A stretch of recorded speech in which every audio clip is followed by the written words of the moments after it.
Surprise! I'm still here. I just shocked everyone who had this like stream open on a second tab. I'm sorry. How's it going, everybody? We're 2 minutes early for once, even. Because I was working on some stuff for William. I was like, I'm ready. I pushed my shit. So may as well go live. How's it going, everybody? I feel like I already said that. It's been a while. The last stream was the one day after MO98, the revenue stream, where we like looked at how much money we made. That was an awkward stream. The white t-shirt guy returns. Hey, Stuart. How's it going? The white t-shirt guy is still here. Part of me was like considering, should I get like a $10 TMU Rolex? But I was like, meh. Let's not do it. Let's start the stream with a shout out of the biter of the day. Because I saw he was here in chat. The biter of the day today is Goragar X, room 713, whose game is gonna come out in 6 hours. He's like, let me see these bite me guys. Oh, they didn't make that much money with a anomaly game. Let me spend 9 fucking months on making an anomaly game, or however long it is. Anyways, he's a true soldier. So that's the bite me showcase. Anyways, I just wanted to give that one a shout out. Hi, Carrie, as well, and Octara. So yeah, I'm doing pretty okay. Yeah, like also I don't have it anymore. People seem to be happy again. Like it's like, awesome, thank you for replying, and yay at getting rid of the Minesweeper achievement. It starts normally now. Thanks for the update. Seems like things are improving. It also seems like, however, we are still stuck at 68%. Yeah, I can live with it at this point. I think 68% is like, it's okay. 59% was just like, what the hell are we doing here? So anyway, that's that. It's called Open Land. I don't know if I'm gonna play your demo, but I'm first gonna look at... Okay, the thumbnail doesn't look miserable. Okay, the lighting, this is a Godot game. No, is this a Godot game? No, this looks like a Unity font. This looks like default Unity font. But the lighting looks like a Godot game. Yeah, the font was the one thing that made me realize that it's... Get yourself a better font, my dude. Don't use the default font. Oh, hey, Benjamin. As well. I had to Google what an anomaly game is. Yeah, so it's like your exit 8 likes. 8 months of sim racing. I feel like that's a very expensive rabbit hole. Anyways, I'll just show you guys the revenue numbers for MO98. And then anyone, if they jump in later in the stream and they ask me, you just yell at them to look at the start of the stream. I don't know how far we're in right now. 4 minutes. You should look at the timestamp of 4 minutes. It hasn't gone up an awful lot anymore, I guess. We're currently sitting at 55K in lifetime Steam net revenue. I think it's okay. Like, all of the Bite Me debts have been paid off at this point, and we have money to spare. So we had like our Bite Me core meeting earlier. Oh, thank you also Digital Phantom Gaming for the £2 super chat. Nice to have the Of live like, streams back. okay, we Smiley have face all of our emoji. debts. What do we do with our debts? And we were like, oh, we can actually just pay all of them off. Like, I was working on all earlier calculations. I think after the day 1 revenue numbers, my estimation, because I sent an email to like our accountant as well. Oh, this is risky to show on stream. Let me just what's her name? Fuck. I need to find my email. How many more reviews? I think like right now it's 8, basically. Because we're like almost 400, so every review is like 0.25%. I swear I had sent this email here. Yeah. So I looked at my accountant. I mean, this is all in Dutch, so you guys can't really tell much about it, but I just want to show. This was sent on the 22nd in the morning. Oh, thank you very much as well. Night Shipper Games. I do not know what that currency is. I have to be dead ass with you. Vietnamese dong. Thank you very much for the 25,000 Vietnamese dong. I do love the word dong. Anyways, so this was the email I sent. I mean, it's in Dutch, but I just want to show you to our accountant, because I think it was a very cute email for the accountant. They like responded like, "Oh, congratulations." Of like, we're looking currently at a first payout of around 25,000 euros. With these numbers, it's going to be more like 35,000 euro at this point. And then like probably going to be like 100K in the next 12 months is what I can estimate. And then like, this is my favorite part. Dutch people can understand this. Nobody else. This means being profitable is kind of new for us. So maybe we should look at what the fuck we're supposed to do now. But that was like what I expected after launch. So we're 10K over, which I think is good. My big question now, because if we look at the like 1 week, you can see like revenue is like still going down a bit. I wonder at which point it kind of like flatlines, where like day over day it doesn't really go down as much anymore. So yeah. Hey Sockhouse, how's it going? Welcome to a live stream where there is no insane quotes or other weird stuff. So yeah. Oh, hey Lights. Fuck, I remember your name. I forgot your name. I'm sorry. I mean, there's Bit Summit that I'm going to in a month, less than a month. I'll be there, hopefully. But yeah. So I don't know, because like this has been 10 days. If we're like pulling in $500 a day still, I don't know, like it would still be decent. And then we just make more games. Thomas is just scope creeping the shit out of his game as an update there. And then me and William, we were considering for like our next game what kind of silly mini game we want to put in it next. Like we had the Bomb Duster in MO98, and we're like, what do we do as like the next Bomb Duster? We kind of, because our game is gonna be UI based again, it's like we could throw in like a silly operating system game. Bomb Duster doesn't make as much sense because we already did it. So yeah, 150 to $200 a day. That's still very solid, because that's like still 3K a month that we're pulling in. I added gambling to your anomaly game. You can play blackjack with some mannequins. Do something with capybaras. Yeah. Need a game with balls in it. Oh, did you guys just release a game and finally made it? We did. I mean, made it. Kyoto Anomaly was in URP as well. We've done okay, I would say. Could have been better. Could have been worse, maybe. I think like one thing, I can talk about this. So you had MO98, and then you also have All Hail the Orb. This game went in with less wish lists than us by far. Oh, he's very close to overwhelmingly positive as well.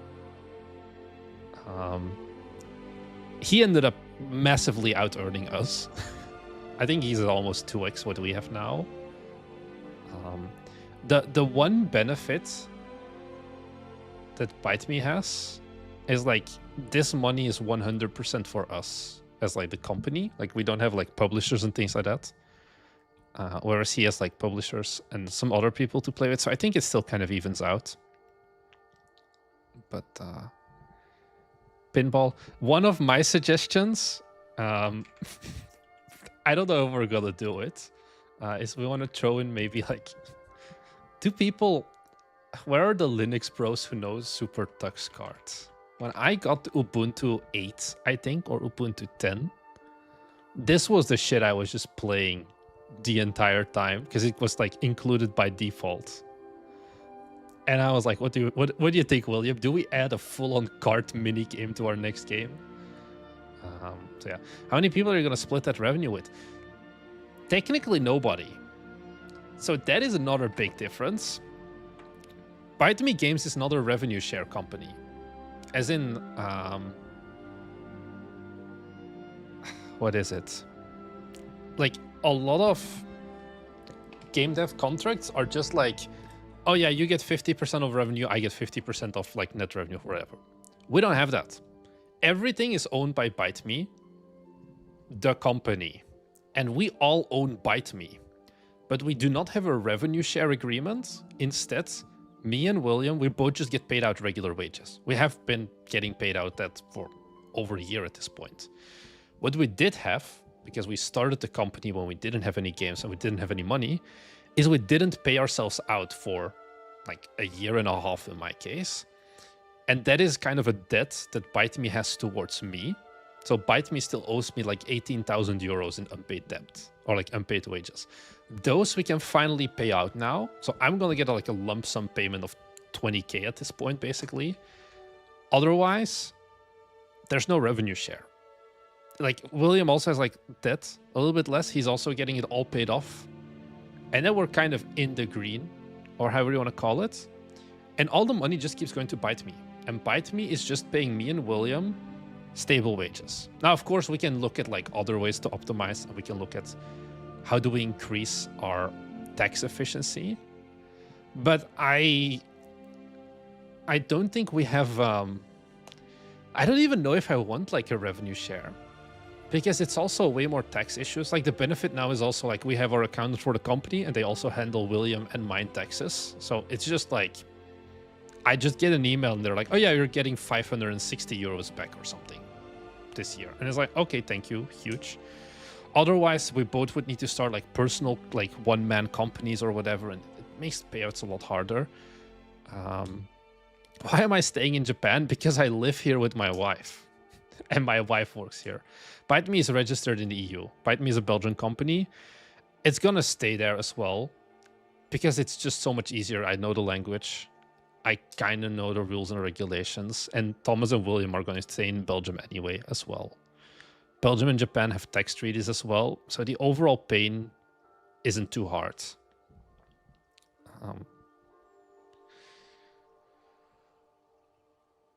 I don't even know how much it takes. How are you supporting yourself then? Because we pay ourselves out for more than the last year. Belgium isn't bureaucracy hell. I think everywhere is bureaucracy hell, but bureaucracy hell is less of a hell when you just were born and raised in it. I can just send my accountant and things like that. I'm marrying my girlfriend in Japan next week. I did that as well. It takes some time. Also, I feel like it's the correct term is fiance now. Yeah.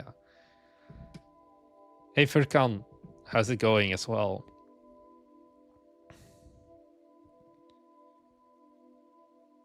I and another two of my university class are about to launch an incremental game, but I think I've worked much more than them. The idea is to make a company, but IDK if it's fair to split it equally.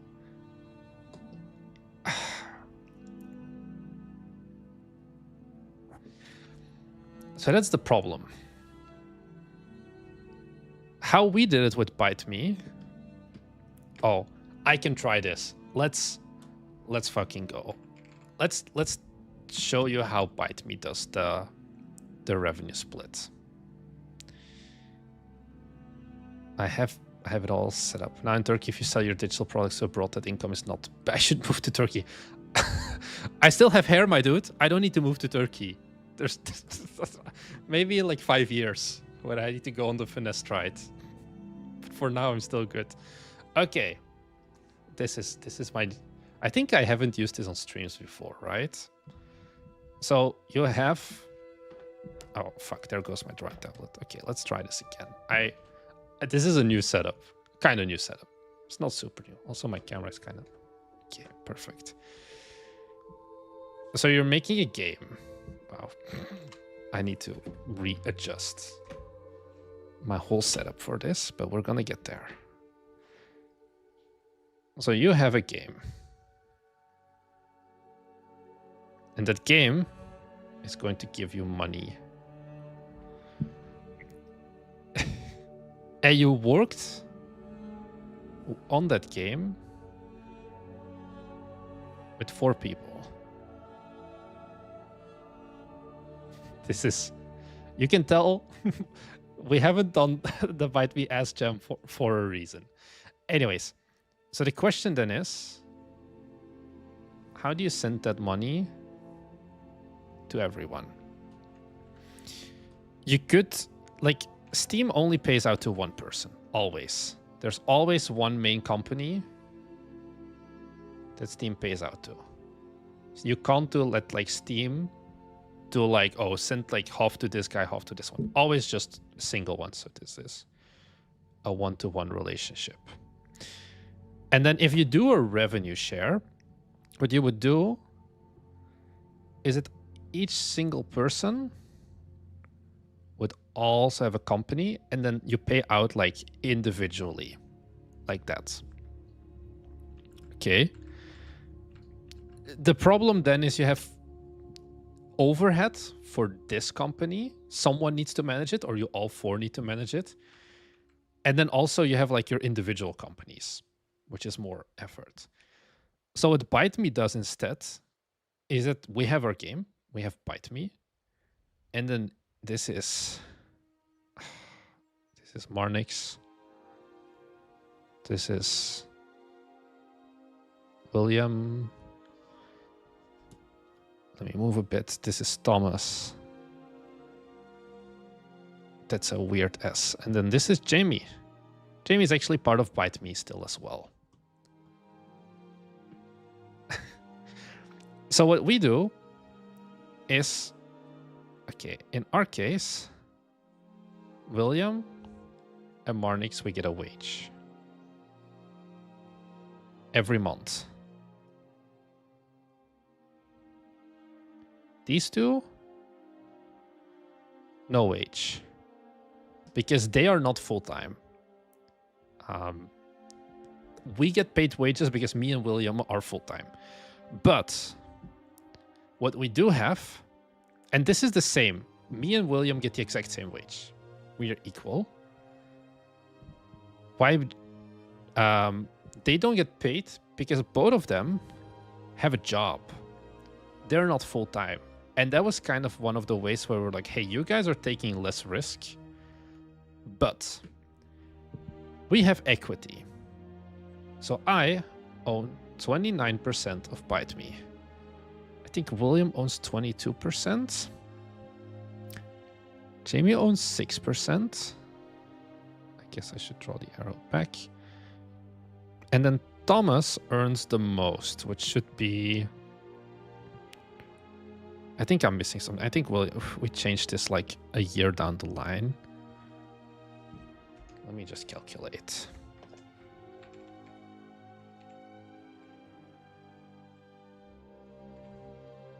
-6 minus 22.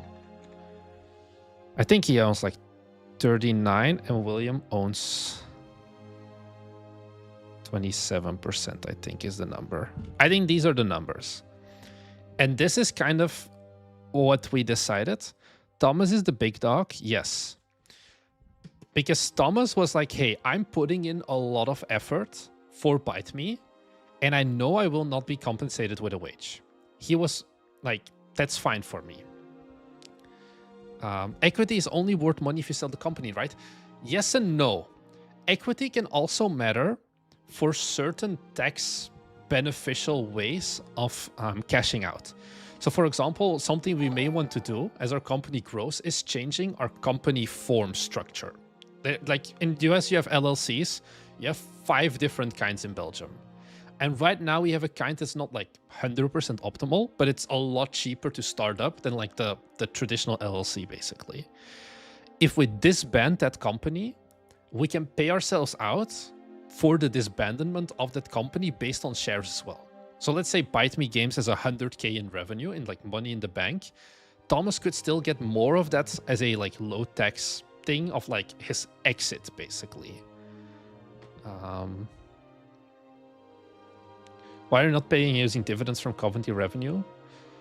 Because we have something else in Belgium.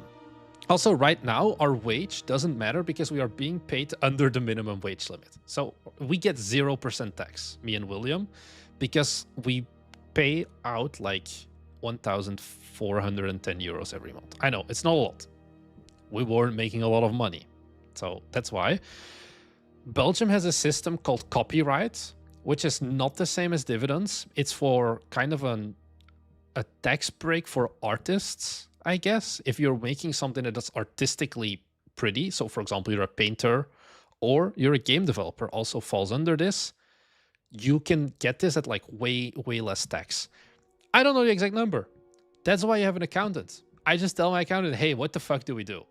But this is overall why it works. And the benefit is if the company makes 500K in a single month, we as individuals, me, Thomas, Jamie, and William, do not need to suddenly worry about paying a lot of personal tax. Of course, we want to optimize our company's tax, but in Belgium, the company's profit is 25%.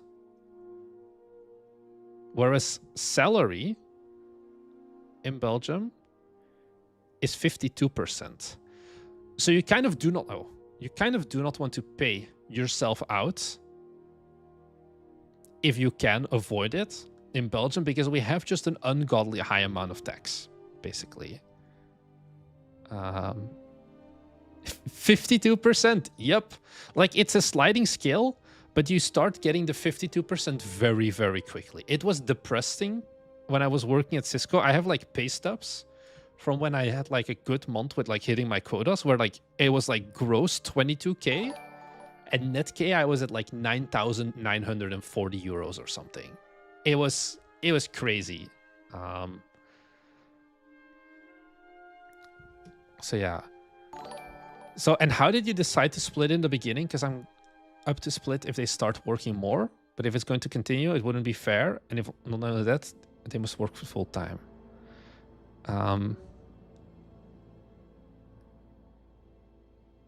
Okay, so the problem is you need to talk with these people.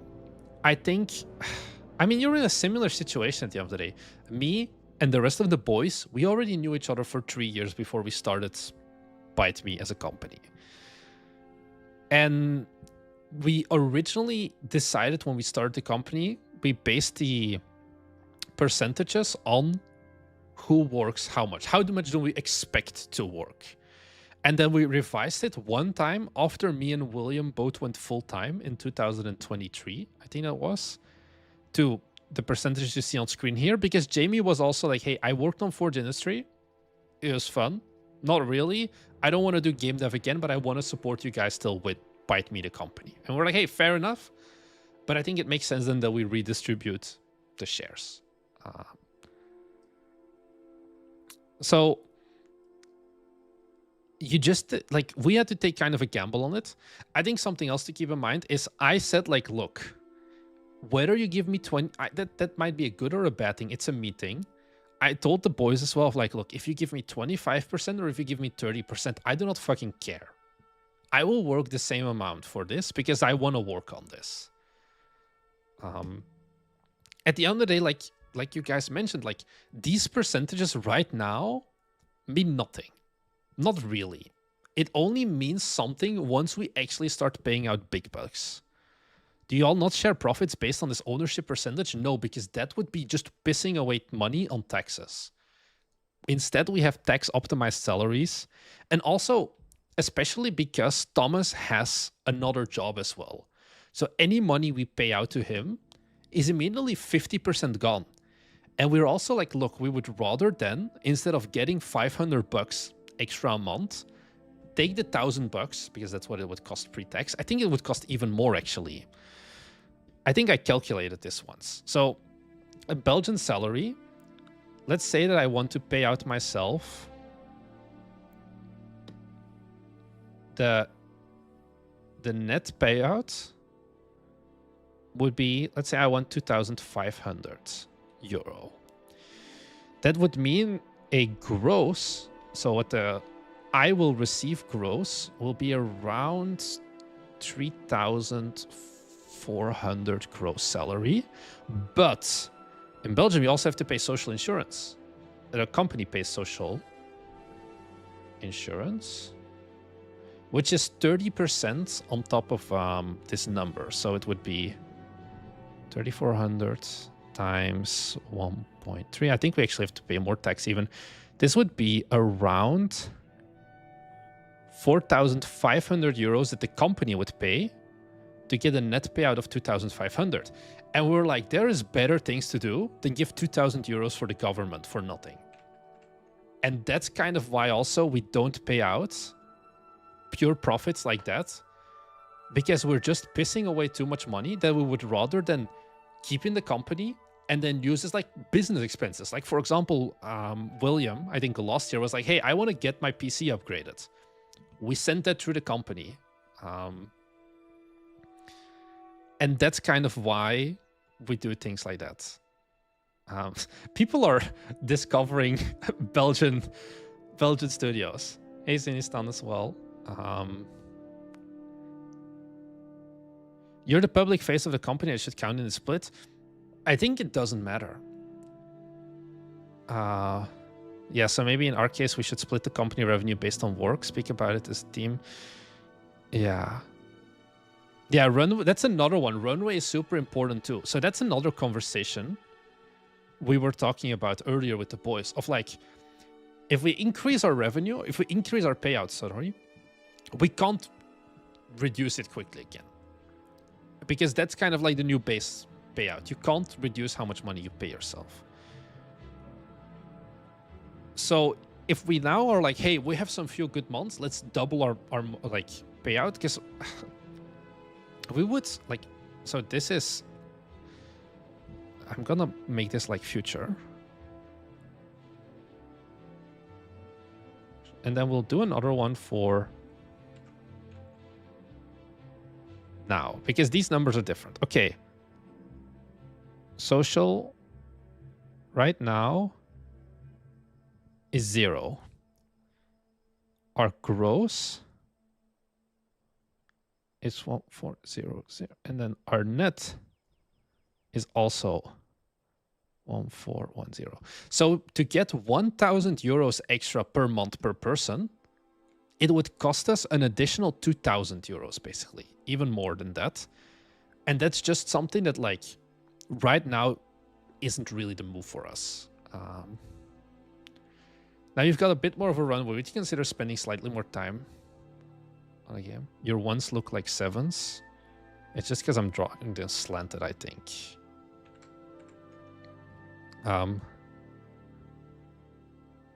Yeah. That's the funny thing as well. So this right now, how do you write a yen symbol? I guess like this.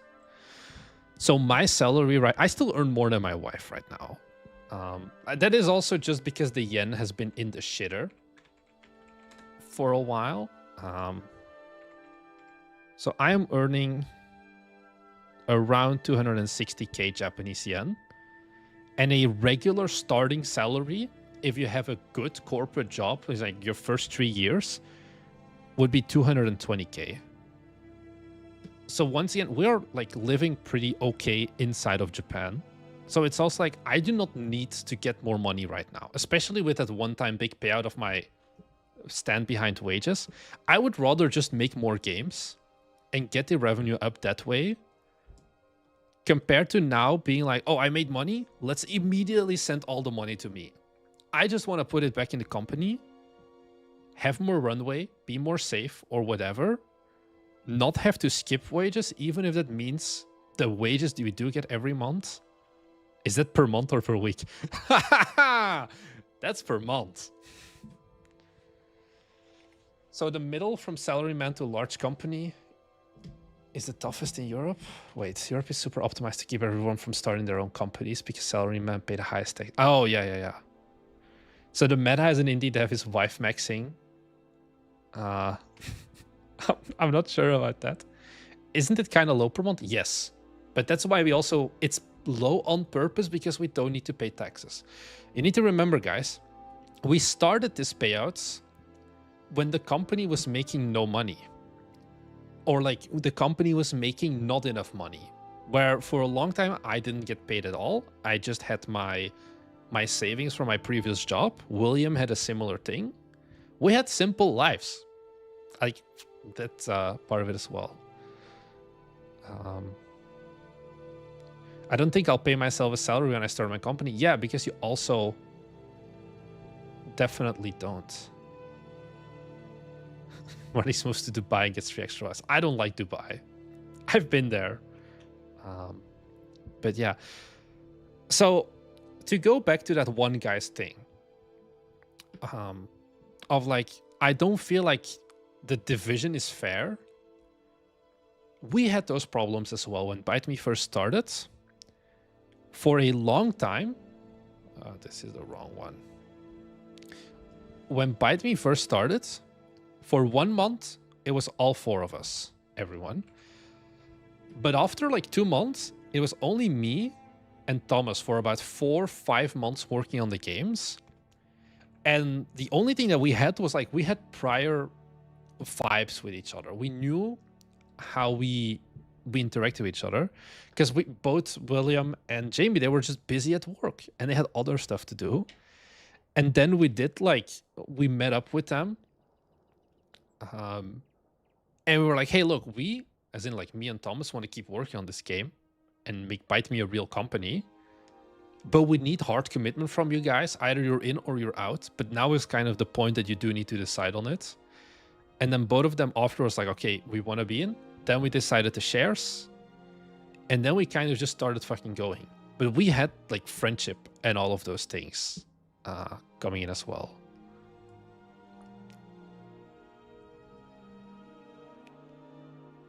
Yeah, this is the same for me. I'm full-time teacher. Yeah, so it's the same for Thomas and Jamie. They have full-time jobs as well, still. So yeah. Do you have to pay taxes in advance? You pay the taxes on like your wage, if that's what you mean. But because we earn less than the minimum wage, we don't have to pay them in advance. And we also don't have to... I get money back every year, even though I don't pay taxes. I don't fully understand it. But it's nice, I guess. I never saw Jamie. Yeah, Jamie, you can find him on some of the very, very, very first videos, and that's it. Have you given yourselves a time range where if it wouldn't work out, you're giving up on the company? It would have been this year, probably. That's why MMO98 released now, because the money was going to run dry otherwise. If we joined the June Next Fest, sorry, we released in July, and then we got our first payout in August... it wouldn't have been enough because I think I've shown this before.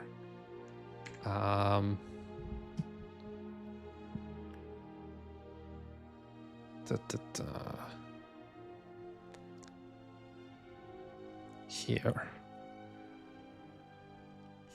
We're not making a lot of money from things like YouTube, for example. Like, what are our other revenue streams? It's our YouTube and it's our Patreon. But this is an insultingly low amount of money. Seems like I'm not... Oh no, I am logged in. It's like 1.1k. So if we combine these two, we can currently pay out one single... wage, and our Steam payouts also weren't enough, so that's why we were slowly bleeding money for the last few months. We needed MO98 to be somewhat of a success. It didn't need to be this much of a success. This was very nice, but it needed to be more of a success at least to get this. I think a very good video, if you want to dive in deeper into like some of the mindset-y stuff that me and Thomas, because me and Thomas are the main shareholders of the game, of the studio, is this video. We didn't expect to get this far, where we just talk about how the last 4 years has been and future expectations and all of those things, basically. And also what Bite Me would look like if it was a failure or a success, or those things, basically.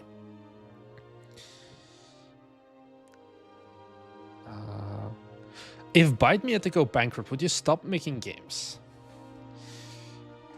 I think one thing to... I can't make games by myself. Bite Me works because Bite Me is a team that is very good at complementing each other, I would say. William is really good at writing code. But let William manage a company or hit deadlines by himself, and he's gonna shrivel up into a ball of sadness. I'm dog shit at writing code, especially in comparison to them, but I am good at the other stuff. Why can't you make games by yourself?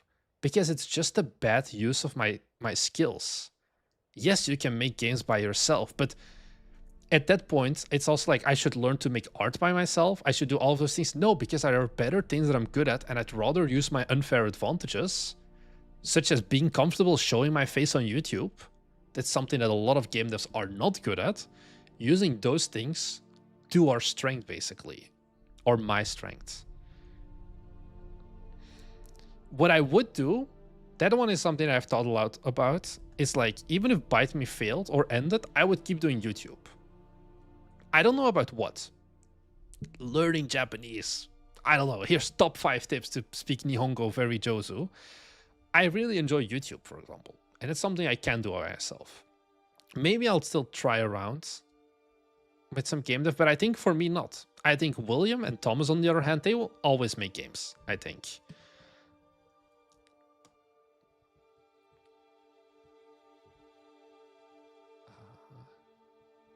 Less people on the team, the smaller games we.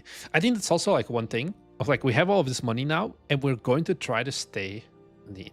Can you speak your Japanese a little bit? I met up with a viewer.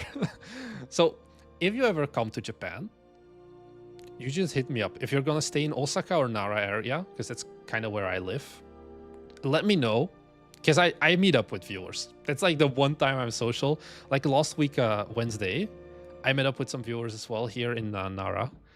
And then I'm like the local tour guide, because they spoke, they didn't speak.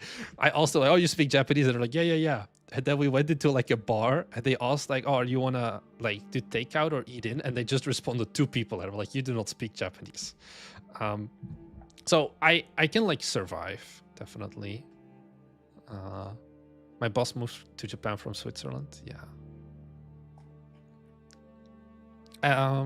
So yeah, do you guys have other projects in the pipeline already? Yes, we do. Like there's one game that Thomas has been working on for 4 months at this point. Matcha Date with Marnix. We did drink matcha together in a very cute cafe. So yeah.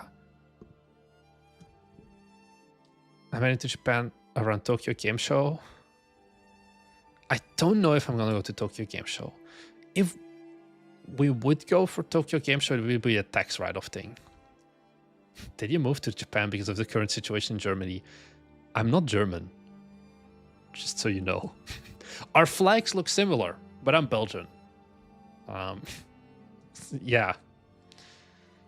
I guess we both have very high taxes, but yeah. No worries, Gizmo.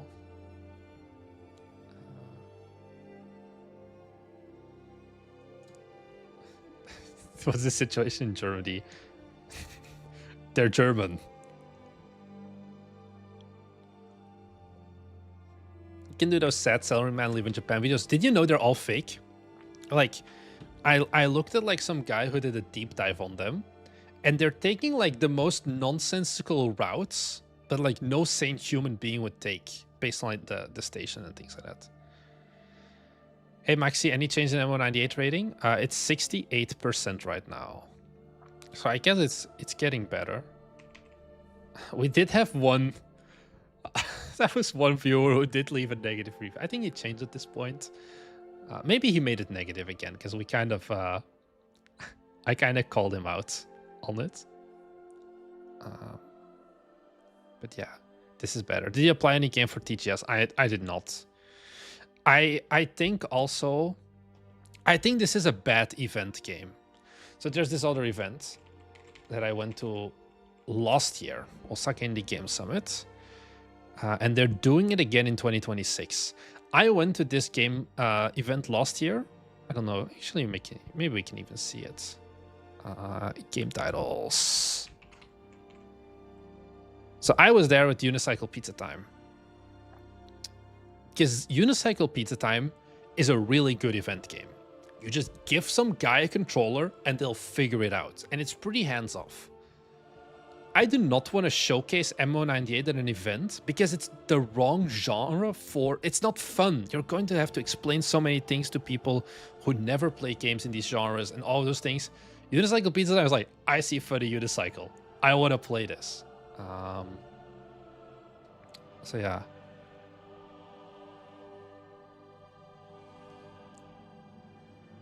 One of my comfort streamers on here seemed to be enjoying the new game a few days back.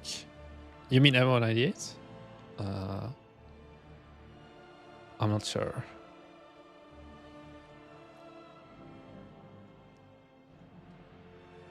Oh, Fox is here. So the entire incremental game Discord is here just at this point. How's it going, everybody?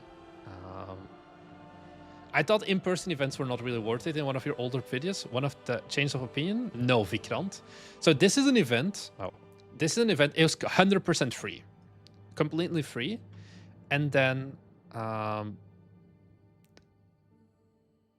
don't know. Can you see me? I'm gonna see if we can find us. Oh, lol. Here, this is me. Oh, well, this is our booth. The entire setup fit in my backpack, and I have to take a 40-minute train to get there. The event is like, the cost to be there was only my time, and it was just fun. That's the only reason I think you should do an event if you just want to do it for fun for like 1 or 2 days. Because this is just my laptop that I'm streaming on right now. I know it was a risky move to use that as the event thing.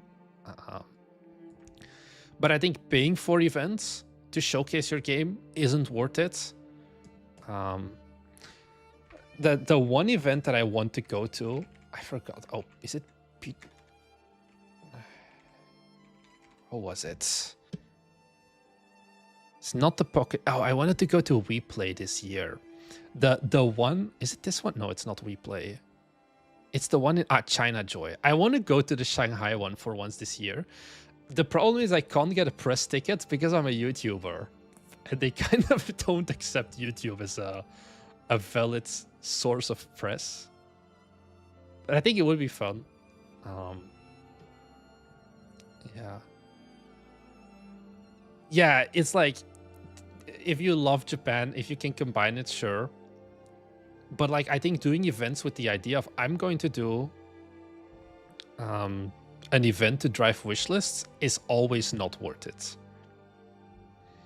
Become a Billy-Billiard, and unfortunately my Chinese is extremely, extremely rusty. I took 1 year of evening classes, or like half a year of evening classes. And I can basically just say that I'm Belgian. I can be like, 你好，我是 Billy Shuren. And that's it. If there's any Chinese bros in the chat, you can rate how horrible that was. But yeah, tomatoes cannot be trusted. Thank you for the follow as well. Acrylic Pixel. Oh, okay. I was like, where do I know the name from? Yeah, acrylic. Hey, Mike approves. Thank you, Mike. That was decent, Lamau. And Moss Steve as well. Why is everyone like, that's actually pretty good? No fucking shot.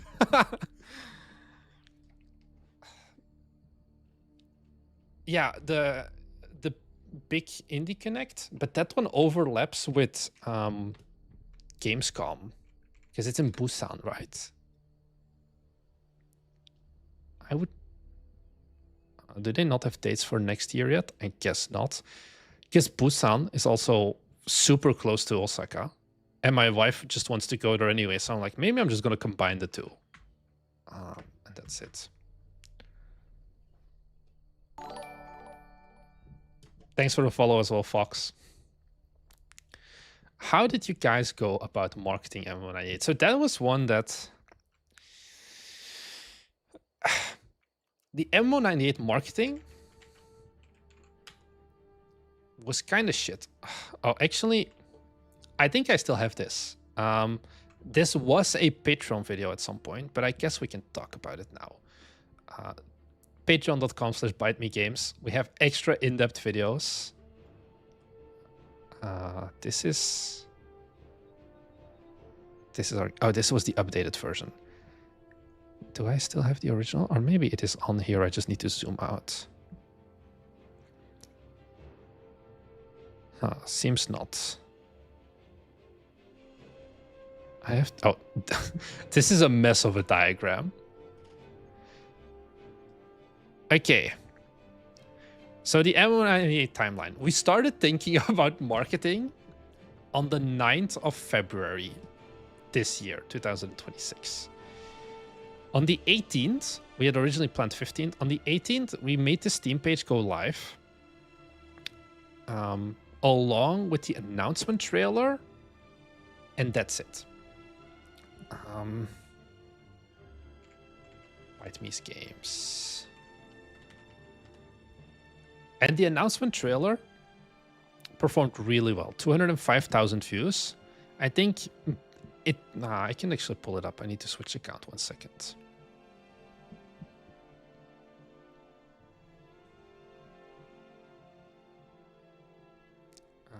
Let's go to studio. Also, the reason my English is so good is because my dad raised me in English. Both of my parents are 100% Dutch, but my dad was kind of like the weirdo and is like, I'm going to raise my son in English until he's 12.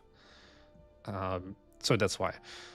So first 8 days, the trailer got at 10,000 views. How did it explode? I don't know. It went slow for a while. And then suddenly it boomed, and then now it definitely flatlined again. So we did this. This drove some wish lists, I would say. I think, I forgot the exact conversion ratio. I think the trailers for this game drove about 5,000 wish lists. Do you like that he raised you in English? Yeah, I think it was the best thing he could have done.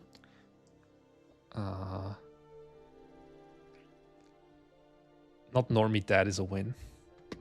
That's a fuck ton of views, though. It is. So that was the start of how we did it. And then I think right before Next Fest, I also sent out an email to Automaton, but they didn't cover the game until after Next Fest. And then the Next Fest itself gave us 10,000 wish lists. You guys probably saw that video. It kind of went crazy.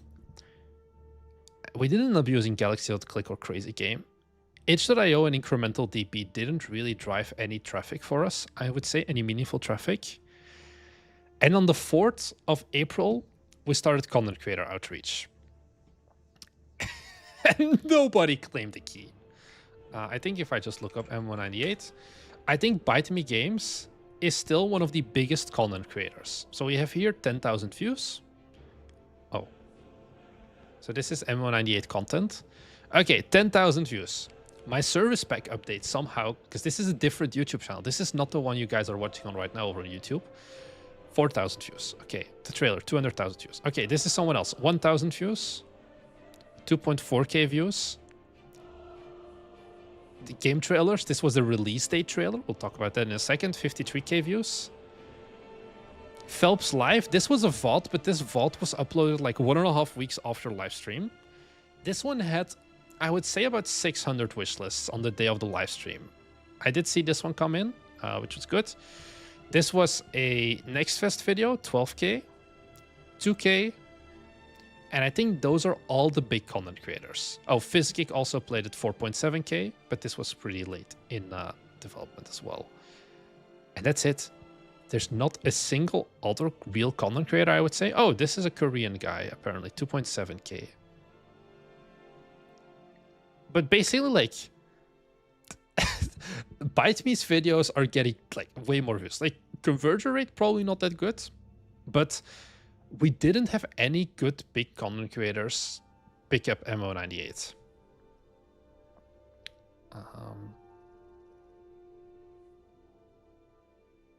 Yeah. Which was very surprising. It was kind of like a thing of like, oh shit, my entire strategy when I first made this thing was assuming that content creators would carry the game. I assumed Next Fest would be 1,000 wishlists and content creators would be the rest of the way. And then we are in the fake operating system festival right now as well. I'm gonna be honest with you guys, this does nothing. They're going to get Steam featuring, I think, on Friday. No, on Sunday. But that's it. How many creators did I reach out to? I reached out to 184 or something. So yeah. I thought more streamers would play it. Me too. Apparently not. And that was basically the marketing. Then the only other marketing we did was the release date trailer. I don't know where it is here, this one. Because this one also had 53,000 views. So yeah. Maybe idle stay incremental is a bit hard to stream. Yeah, because also, for example, Orbital Potato was the only content creator that really answered to me. And he was like, yeah, this game doesn't really fit my channel. Which I was very surprised by. We bundled with this guy. We bundled with Factory 95. Shout out Liam. And he covers this. And he doesn't cover MO98. I don't get it. Anyways, do you personalize emails? I do. I, for example, personalize my email with Orbital Potato as well. I write them all by hand. I don't like templates. It's a little bit more effort, but I just like it more. So yeah. I saw your trailer and YouTube recommendation. I wishlisted it. Yeah. Everyone saw the trailer somehow. So yeah. Sometimes you just want to be nice. Yeah. 300 keys and only 50 got claimed. Yeah. I think we can see here. Right now we have 31 Steamworks retail activations for MO98. And that is including like playtester keys as well. There's just not that many content creators who even tried to cover the game. Homegrown organic writing. Yeah. So that was the marketing, I guess, of MMO98. And then yeah, like the stupid thing. That's this wishlist graph. Because this is like the most stupid thing also. Date first wishlisted is like two and a half months ago, basically. Why don't go back to horror games? It's easier to get content creators for it because just getting a content creator doesn't mean anything. Content creators for horror games convert way worse. Yeah, we had a lot of content creators for Kyoto Anomaly, but they only converted to 800 wishlists with like tens of millions of views. It's a different audience. So the strategy is to make a game that's more visually active for streamers. I don't know where it went wrong. I'm gonna be honest. Because I feel like it still had a lot of visual flair.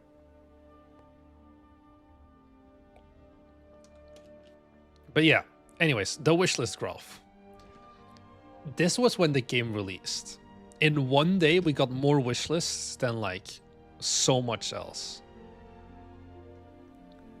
My games have about 40k wishlists, but 6 times the revenue. Now I agree with you that MO90 is very confusing. In what way do you mean confusing? Is the question. And I also want to make a new map for Unicycle Pizza Time, but it's like a love of the game thing as well. So this was Steam Next Fest. We were pulling in a little bit over 1,000 a day, and it kind of just kept crawling, like up to 2,000.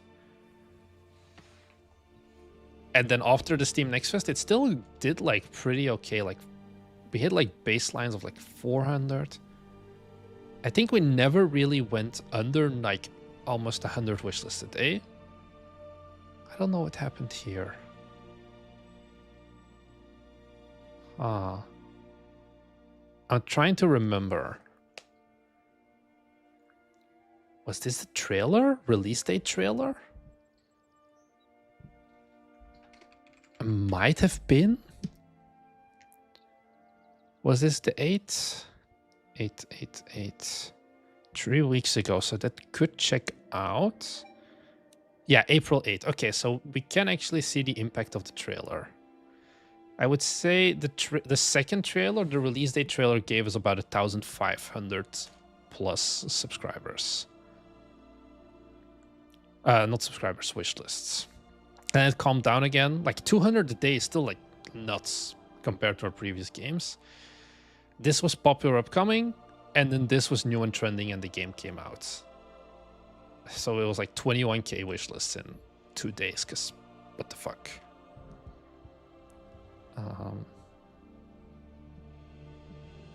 Good morning, Hungry Monk. I hope you've gone to sleep and you just wake up early. So yeah. Do you believe that this game can come back? Things are going a lot better. We're getting way more positive like feedback on the game, I would say. With the Service Pack 1 update definitely was something people really enjoyed, appreciated, whatever.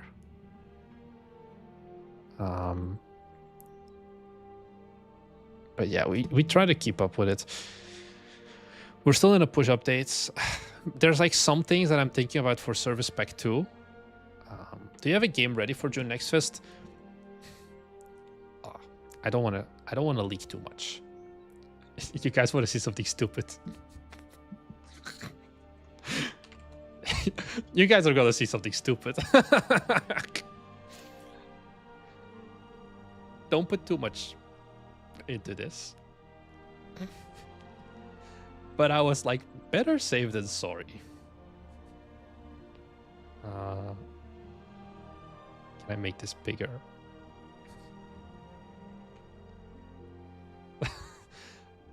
I don't know about 3. 2, 100%. 3, the third Steam credit is kind of a just in case, but probably not. But should I get a bout of game development prowess?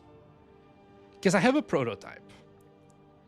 And I think the prototype is like going to be okay. I'm not sure. Like, I like the prototype, but it needs a lot of work to become a full-on demo, and I still have 2 other games to support. But I was like, fuck it, we buy the credit, and we'll see what we do with it from there. But yeah, Songs of Never Made. It is not Magical Girl Guardian, Songs of Ever Jades, and Maid Cafe. Can you register games without a public Steam page? Yes. That's the same thing we did with MMO98, and that's kind of also why I was just like, I'm just gonna sign up and we're gonna see. There is no downsides. If it's not ready, it's not ready. And as long as also the Steam page isn't submitted for review, we can also repurpose the Steam credit for other stuff. So it's kind of like just having a Steam credit on standby. Should we come up with $1 million game idea, we can move quickly upon that. And that's kind of the thought as well. It's probably gonna be 2 games. It's gonna be Thomas's game and it's gonna be William's game, like William and my game. And yeah. What do you think of Sandbox? I honestly do not know that much about Sandbox. I read they have like they made like some posts. Are they both incremental games? Yes, kind of. But they're both not Nodebuster likes. One of them, I guess you could say, is somewhat like MMO98, but it's also going to be pretty different. And the other one is a desktop idler incremental, kind of, but more a desktop idler. It's basically Stardew Valley co-op as an incremental game. Not as an incremental, as a desktop idler game. With like incremental, not like incremental idler mechanics, I guess. I think it's more of an idler than an incremental. But yeah. Torrenty set to June Next Fest. It's not just Torrenty saying it, you can just look at it. It does. But it's like, what are you gonna do? Not join the Next Fest? Hello. Also, a lot of games will drop out of the next fest still. There are more and more games in the next fest, yeah, but it doesn't matter. I don't know. There's always more games. There's rarely more competent games. Yeah. When will Pripyat Zero release? The current goal I have, because that game is one that I kind of just want to make now, just to tie up loose ends. Even though I know commercially it's not going to be the big hit, and it's also not really what Bite Me should focus on. I want to get it out for the Screamfest. So yeah.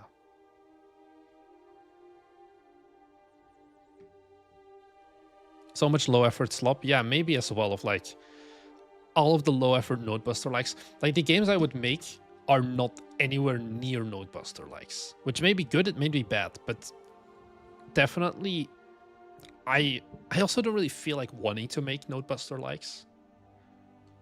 So yeah. They can still let you in late, indeed. The PSX prototype, that doesn't even have a Steam page. You're meaning Breachkeeper? Breachkeeper is one of my retirement games. Not retirement games, but it's one of the games where someone asked also like, what's the long-term plan for Bite Me? Right now, nothing changes. We keep making small games because that's also what we prefer to do. Maybe long-term, we just like bundle together to make the games we want to make. And then I can try to make like Breachkeeper. But I think Breachkeeper is also a game that neither Thomas nor William really have an affinity with, nor want to work on with me. So it would be a game that I kind of have to make solo. Can you show Breachkeeper? I can. I just have like some gameplay footage of it. I hope that's gonna be fine for you. Now it overrode my Skyrim music. Breachkeeper was a game that it's I have some thoughts on the game design. What's it called?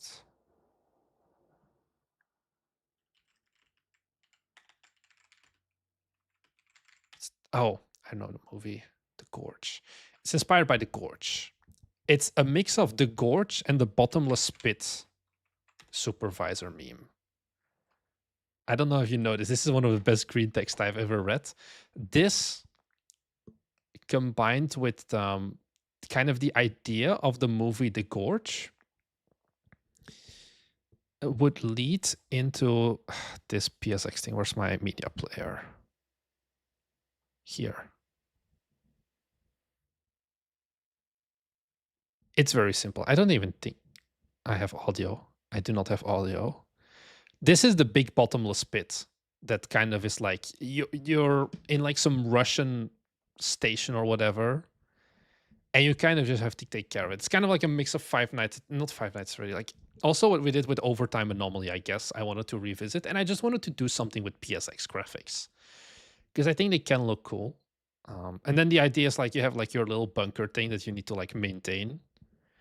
And then the game design that I was thinking of is you also have to descend into the pit to get something. Yeah. Will you do a revenue video? Of course we will. It's free real estate. I don't know when exactly I'll do it, but yeah, we'll do it. Have you put any effort to get a publisher? No, not since 2 years ago, basically. And then we realized we don't want publishers. Let me pull up the music again. I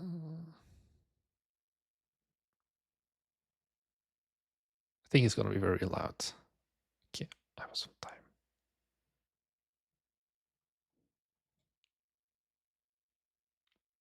Do you have any insights on what cost M198 to take off at the start? I think visuals.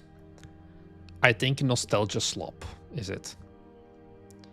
Do you even have any nostalgia slop? I don't have nostalgia, but I just like the art style.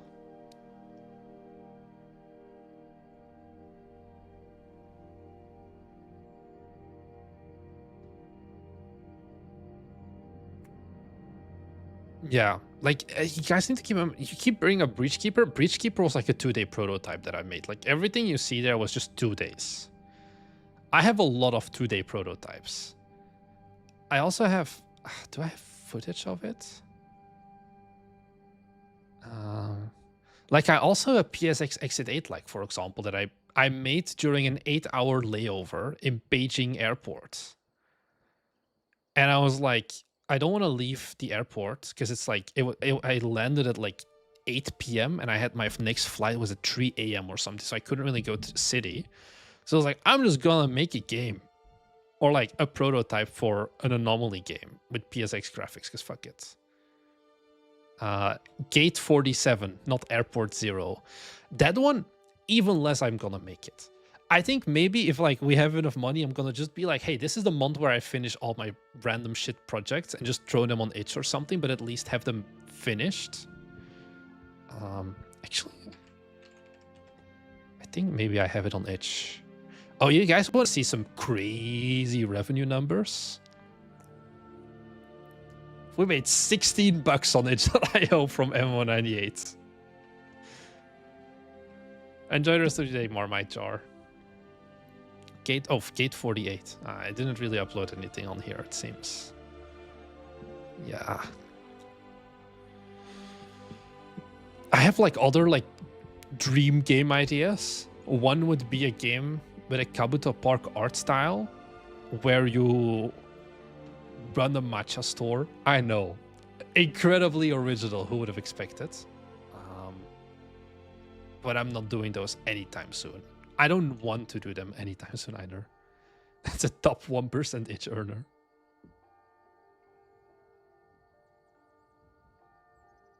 So yeah. Publishers do more than just sending out emails. They can help with localization. Like it depends. Some publishers really don't do anything except sending out emails. And yeah, you have to pay them back. They'll give you money up front. M198 didn't do well on itch as a demo. What's my theory? My theory is that we had a bad web build. I think that's the big problem. We actually don't even have it. This is a Godot W. I know, I just said that. So we used this asset, Retro Shaders Pro. I think it's a decent asset. I liked it. It has like some trouble, but the guy is relatively responsive. This doesn't support web builds. Not really. It doesn't not support it, but it also doesn't really support it. And I think the fact that it kind of didn't support it made it the web build very painful, and we just ended up taking the web build down because there was like some other problems, and only downloads on itch.io immediately kills so much of your like the people who actually want to give the game a shot, basically. And that's kind of why if it's an exe only, you're immediately getting way less traffic and conversion. I think we can see here maybe like downloads. Like when the game released, we still got 150 downloads, but like compared to like views and web plays, it's just way less. Lost 90 days. So this was when we did our first playtests, and then yeah, that's kind of the thing.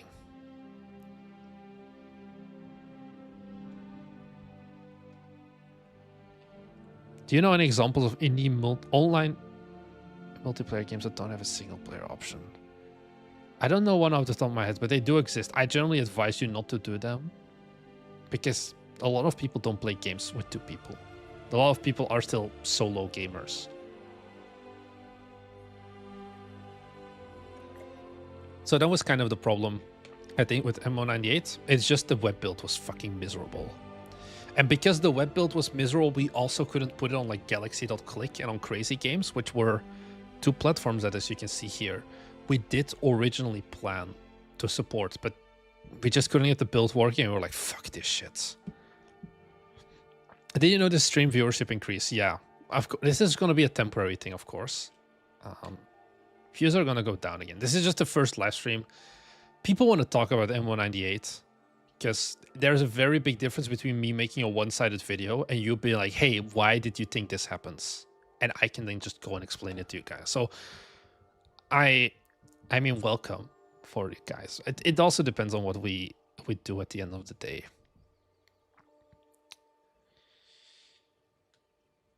So yeah, I think that's kind of next game.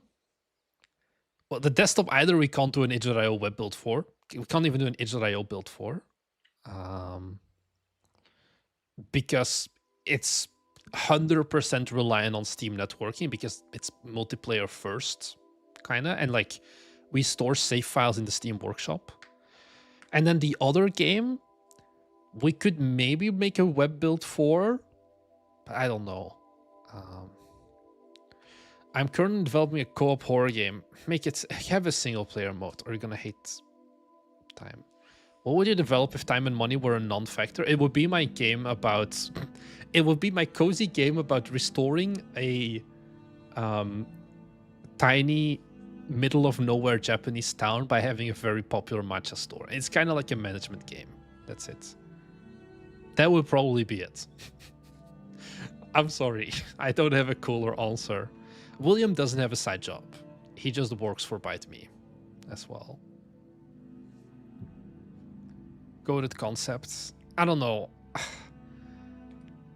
It would either be that, or it would be like some massive sci-fi game that I'm just like, I have a big ass team and I don't need to program or do any of the UI work or anything like that.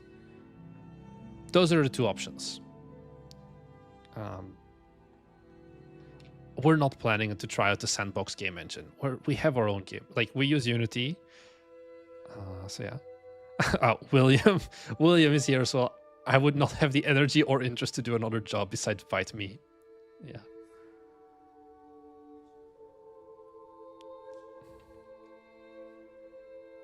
Why didn't you localize your game to Arabic? Because this is gonna be... I asked this question once.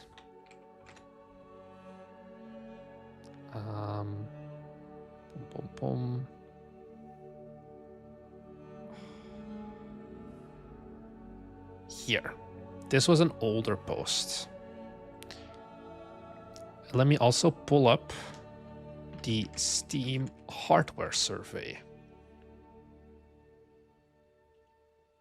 Okay, let's take a look at language. Arabic is at 0%, basically. I don't believe this is a typo. I believe this number. Pretty much, yeah. And I asked once in our Discord, hey, why is this? I think it genuinely was like, hey, why is this 0%? Because we translate to all languages that are over 1% of total user base on Steam hardware server. That's kind of it.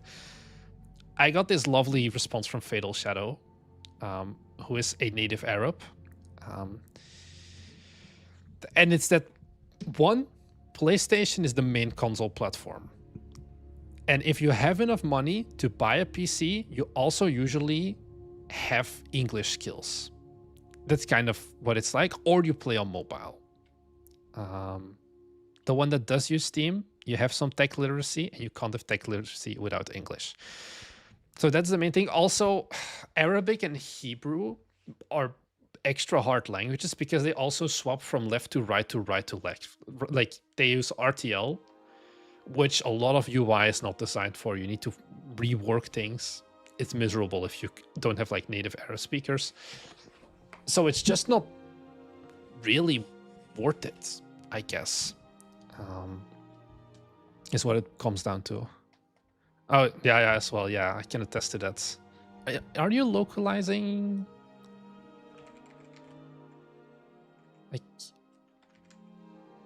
I guess in your case it might make sense. Yeah, you are localizing to Arabic because it's like it's so deeply rooted in like Arab-inspired culture that you kind of have to do it. Of course I am. Yeah, I should have seen that one coming. The last project you had to translate to Arabic and it was extremely painful. Yeah.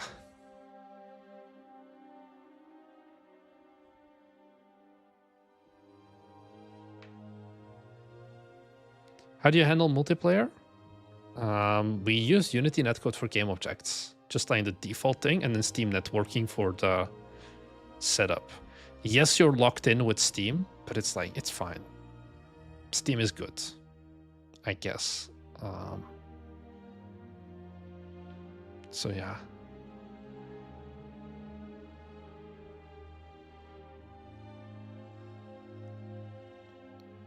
Thai is a pain too. I think Thai is better, I would say. We already paid 30%. Yeah, we make Steam pay for their 30%. We use, like, also we're gonna use the Steam Workshop as our cloud storage. So yeah.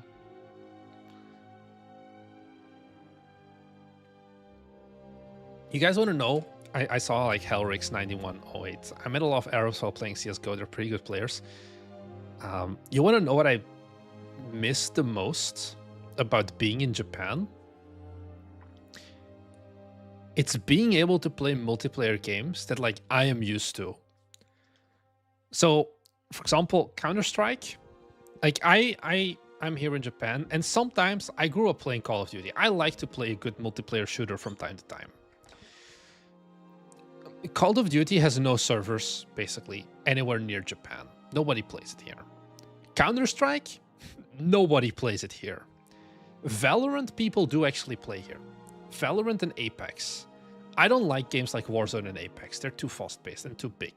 I don't like Battle Royale games. Valorant can chortle my nuts because they do not support ultra-wide, and I refuse to play a game that makes me forced to play 16:9 on my ultra-wide display. And that's it. Like, I was playing some Battlefield 4 because at least I can choose servers, but even then I'm playing on an Australian server with 100+ ping, and it's just miserable. Oh, and I played some League here. All of the people who play League of Legends on the Japan server are Korean or Chinese Smurfs. And if they're an actual, like, Japanese person, they suck ass so bad. I got more pentakills in, like, my 3 months of playing League here in Japan than I did in, like, my 10 years of playing League in Europe as well. I did learn Japanese. I still am learning Japanese as well. Good duo Q, Marnix. I don't like ranked. I just like ARAM. So that's kind of the... Could you elaborate on how you use Steam Workshop? The save files are collaborative. Basically. What do you mean? ARAM? You don't know ARAM? All random, all mid? That's the best way to play League. But I haven't played in so long.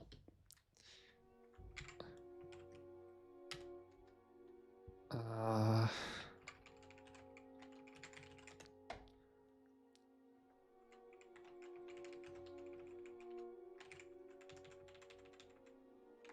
think I was literally just called... Yeah.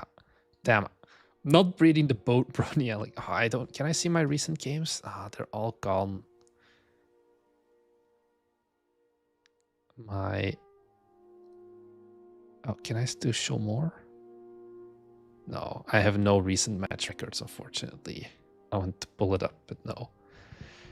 League just makes me tilted and impressed. Don't play ranked. Yeah. Try ARAM Mayhem, it's amazing. I played because Arena... Not Arena... Brawl. I played it when Brawl was out. I can't speak Japanese, Nixon. Do you have plans on your next game already? Yellow Break Productions. I was pushing shit to our next game 5 minutes before the stream started. We're working on the next game. We keep working. Because that's also what I realized. What makes me happy, maybe I'm a sick and broken soul at this point, making games or like working on games makes me happy. Where at this point, I kind of also would rather make games than make game dev videos. I don't know if that makes sense. I don't really know if it makes sense. Where... I don't know. I'm gonna talk about it. Like, part of me is also like, I really like game dev. We should partner if we make games together. Yeah. And I want to spend more time on game dev. And it's kind of have been... Also because the YouTube just hasn't been performing as well. I feel like less want to do YouTube. And where do I want to go with this? I kind of feel like I'm getting stuck on the YouTube. I don't know how to describe this. I was also like listening to some other content creators talk about like how YouTube is kind of losing steam compared to Instagram of all places. And then I'm like, I should get on Instagram, but I'm also like, I have zero clue how Instagram works. And I'm like considering if I like should find like some guy, like business developer. I don't know what. I don't want a real business developer, but someone who just like can like not jump in on the YouTube, but like it's all going to shorts now. I think so. I don't know, but it's not whatever we're doing. And there's like a bunch of things that I do want to do at some point, like make a course or whatever. Or like also like coming up with video ideas. I'm just kind of running dry on those. And I would love to have like someone that I can bounce these things around with.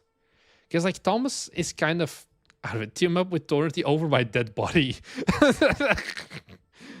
No, we're not doing that. Also, Torrity doesn't know game dev YouTube. I'm looking for someone who is like YouTube or social media first and like the whole ecosystem of that, and doesn't really like, he knows about indie games, but he's not an indie game developer, if that makes sense.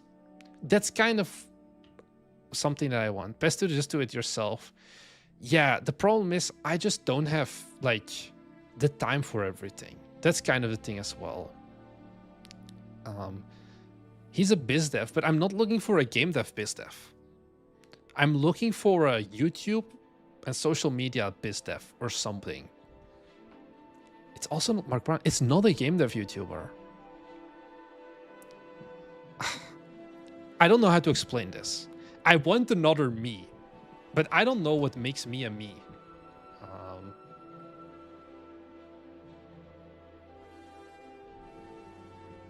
So that's kind of the thing that I've been thinking about lately. Why Silicon Malta? Because that's the worst fucking idea you could say. Mobile, first of all, is a pay-to-win market. You need big shits of money for that. Technically, your child is your mini you. I do not have a child yet. Also, the first child is going to be split up into 112 pieces, and it's going to be mailed to our patrons. That's part of the contract they signed up for. So yeah. How's your work-life balance? 8 hours of work, 8 hours of living, 8 hours of sleep. I'm not sure. Something like that. I don't care about hours. It's crazy tough. Yeah. I don't want to approach mobile games, even for like porting or anything of like existing games. It's just a big no from me.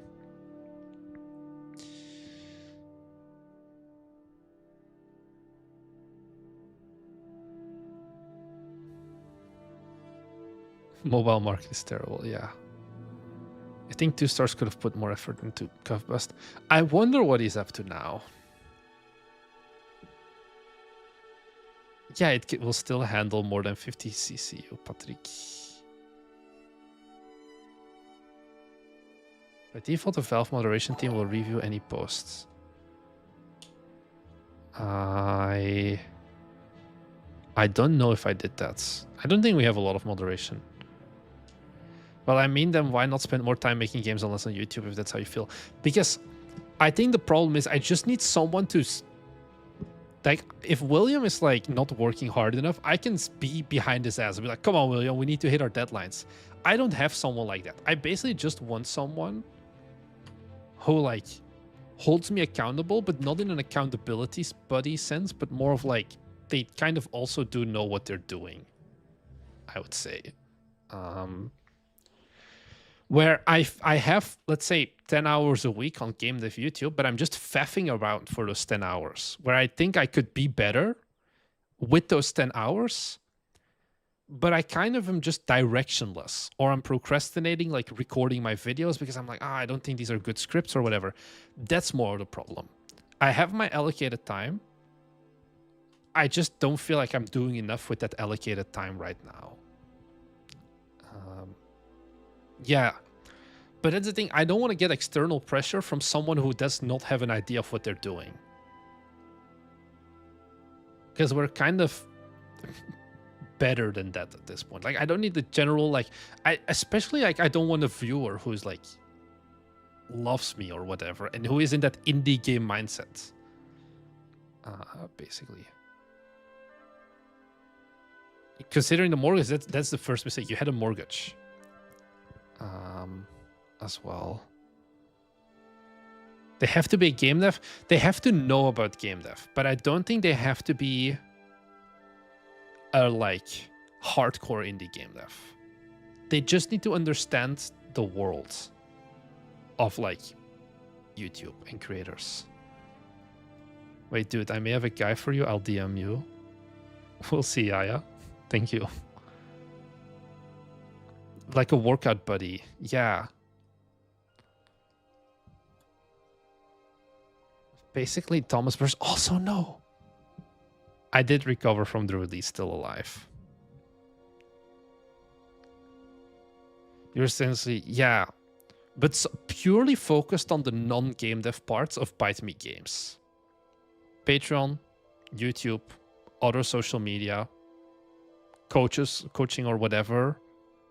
All of those things. Everything that's not making games. Try the Chris email of just saying YouTube sucks in every video. It doesn't do that. I don't know. He's such a miserable. You could try AI Gemini. AI is just not, especially Gemini is not good for content. Also, I don't want to make the same videos everyone else does. Because what's the point then? You don't watch me do that as well. Are there no communities of small indie devs? Yes, I don't want a small indie dev. I want someone who understands biz dev of creators, not game dev. Yeah. What do you think about Web3 games? Are you stuck in 2022, my dude? Wasn't there like some report recently that Web3 games are like extremely, like they're all gone at this point? It's here. I don't know. I think Web3 games are bullshit. I want someone who can help manage the social media side. Have you tried other indie devs? Yeah, it's kind of a... I don't want Chris Kukowski. I think Chris Kukowski is a bumbling idiot when it comes to YouTube. That's my hot take. He's good at his other stuff. I think he has no clue what the hell he's doing with YouTube. Like Chris Kukowski himself hired a producer because he was running into too many issues. As well. The guy can't run a live stream on his own. He had to hire a guy for that, which immediately invalidates that. Like his blogs, very good. His courses, I don't know, I didn't buy them. But his YouTube is just carried by the fact that he already had a lot of prior like things coming into it, basically. Chris does coaching. You're just too poor for his coaching. Don't think that Chris Kukowski doesn't do coaching. Go and read Expert Sequence by Russell Brunson and your third eye will open.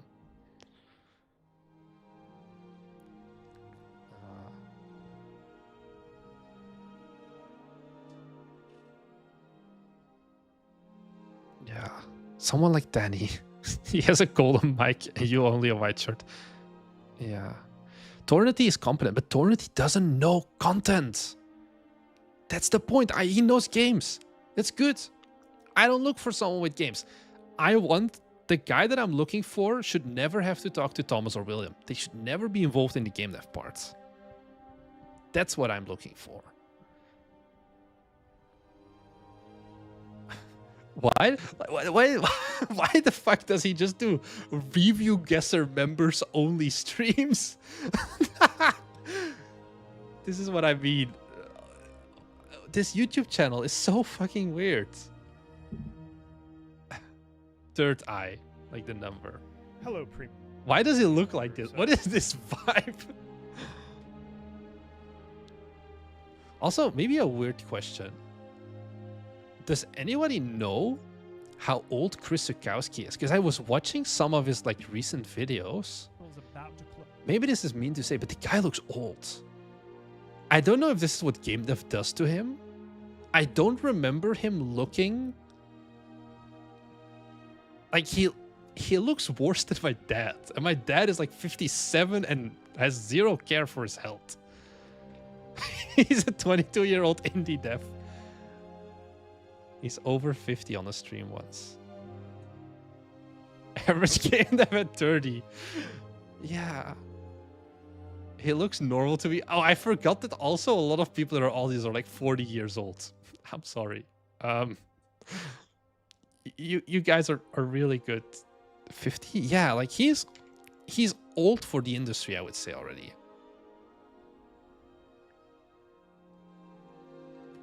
No game that is not stressful at all. Let me check actually again. Analytics. Audience. Dylan is 27. Yeah, you're built like a tank. Yeah, so what's the biter's average age? We are at a full 4.3% female, but let's take a look at the live and it goes down to 1.7. I guess that checks out because Giggles and Octara are here in chat. And that's basically it. We have one third hidden woman right now among us. And everyone else, this is just the sausage party. Yeah. Like, this was a culture shock. Chrissy has a good heart. I don't know. Yeah, actually, you guys are like, Chris Zukowski doesn't do one-on-one coaching.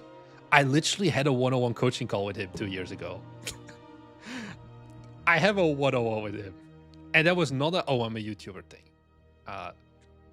So yeah.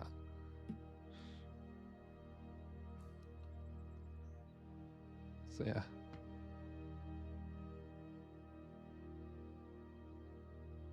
I always thought like Bite Me was gonna be like 18 to 25-year-old guys. And the first time I saw this graph, I was like, what am I doing here? A lot of people could be my dad. Especially because when we started, I was like 22, 23 years old. So yeah. I mean the 8.2% that I'm not dead. I could be your dad. Salut, papa.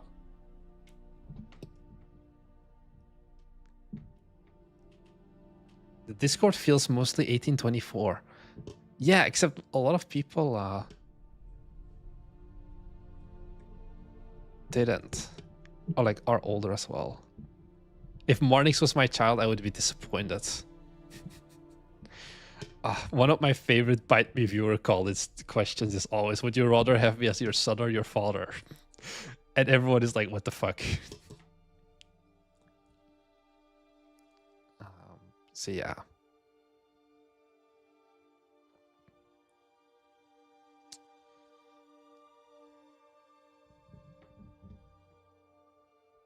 That was so funny. The guy had no clue what came into him or like what he walked into.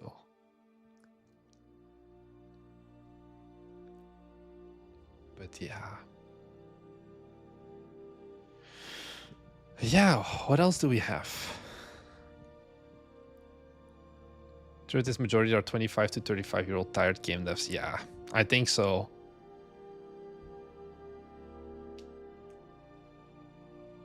Do you think the friend slot window is closing? Oh. I do think kind of yes. Or at least like the amount of friend slot games coming out is just so insanely high now. Where I think like, for example, Unicycle Pizza Time genuinely would not perform nearly as well anymore. And I mean, it didn't even perform like crazy, but like there are so many like, I think the quality of this game was good 2 years ago. I think it doesn't hold up. Like, if this was a new release in like basically 1.5 years later, almost 2 years later, it wouldn't have flown nearly as well. Is I think the reality. This is another Bite Me game, for example, Unicycle Together. I think this is the level of quality you need to have now. Like, very nice visuals, really fun, like, sausage thing, very good visual hook, good ragdolls, level design, all of those things. I think you need to have these things minimum at this point. Good capsule art. And I think that's kind of what makes it harder. What's the one that Pedal Dev made? Cool story, bro. I think this one didn't perform that great. Yeah, 5 user reviews. This was also like friend slop. And I think that that bar just got raised so much higher. I think there was also like this released together with us. Pratfall. It's just like, how much did UPT sell in the first week? I think it was about $4,000, $5,000. I think 6,000. Did you see the new friend slot from Blackthorn Prot? I did not. Wait, I think I did. It's a little bit older, right, already? Blackthorn Prot.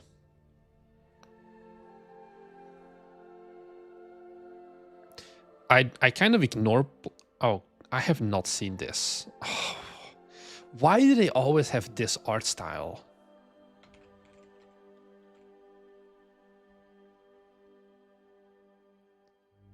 What is this art style? Do they not like money?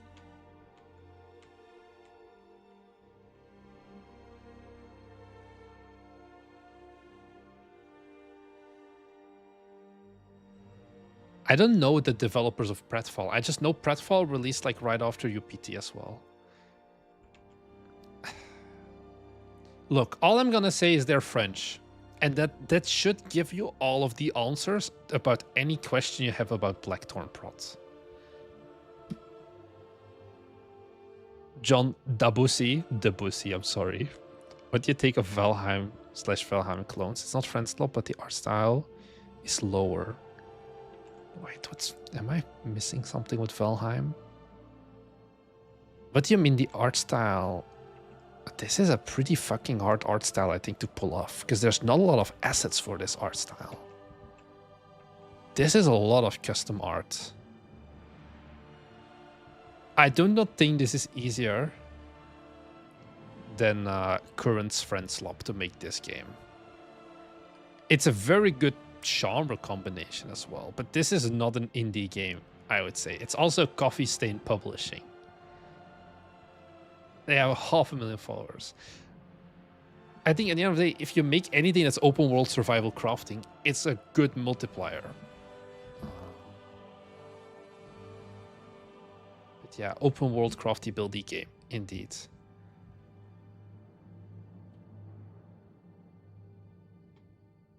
DirectX update in M198.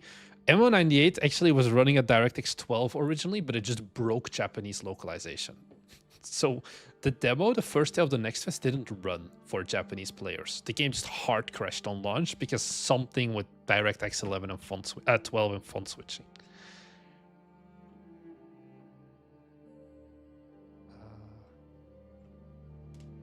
Did you see the thing about Tangy TD? Is it back already? I don't think it will be back yet, right? Yeah, it sucks. Tangy TD here. Basically, Tangy TD has been gone from Steam. Maybe there's been a more up-to-date post. No, it's been 2 days at this point, I guess. They got DMCA'd by this game. This is like the original game, and then he redrew based on this character. And then now he got DMCA striked, and the game is removed from Steam.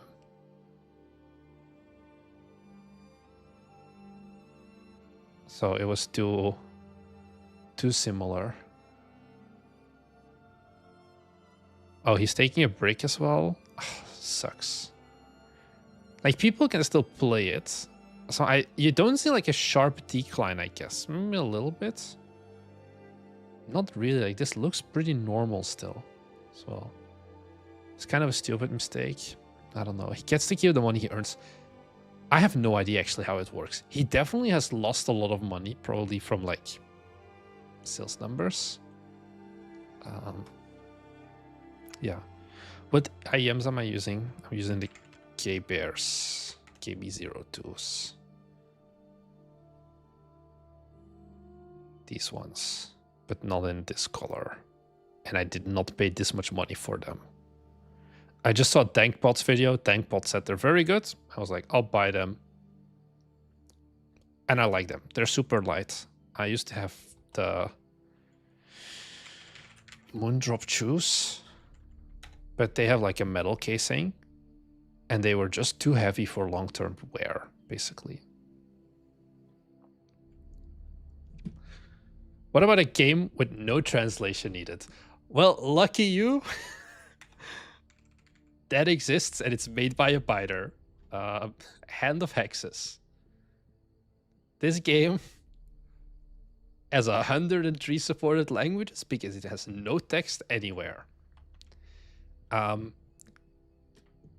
developer said, I'm not doing this shit again. Because you do have some problems with onboarding. Is the game gone for good? No, it's going to come back, but it's going to take a few weeks. Same thing happened with no players online. This game launched, and immediately after launch got DMCA striked, and the first 3 weeks of their launch, they were offline from Steam.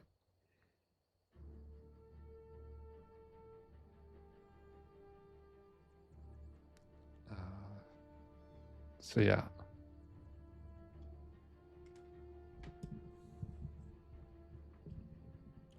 Did you make it into trending free? Let's take a look. Trending free. Oh, Heart and Hamlet demo. You did make it into trending free.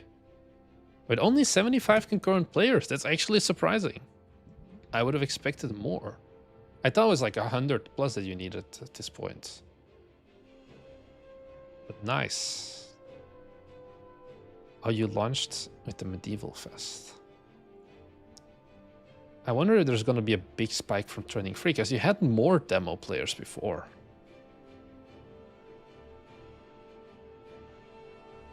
What do you think about walking sim games? Can it be marketed well? It's always going to be hard. Yeah, no clue how it works. Also, what happens like here? What happens here? I have no clue how you get this fast.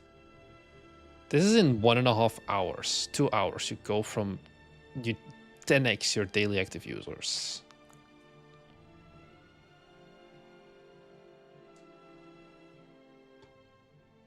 I'm a student and do not have experience in game development. I want to create a 3D ARPG game with multiplayer implemented basically based on the novel and with the quality of Where Winds Meet.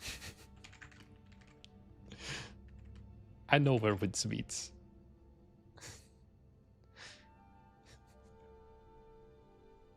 Okay, this is kind of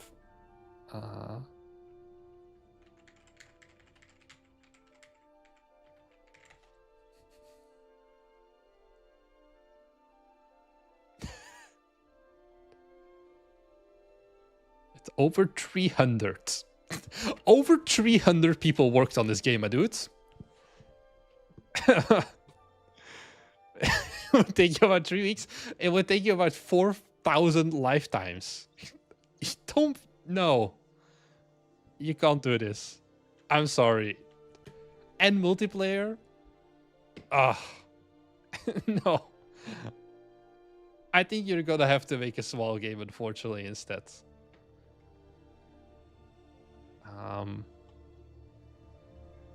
Will you play this game if I make it within 10 years, 20 years? Yeah. But it needs to be good. Just Unreal Engine and meta-humans. But it needs to be good, yeah. It needs to not... Wilmar. Oh, you're, Yeah. yet in the universe. Oh, you're Gamescom Latam as well. Ah, you did listen to me. This is new. Show the gameplay. This is so much better.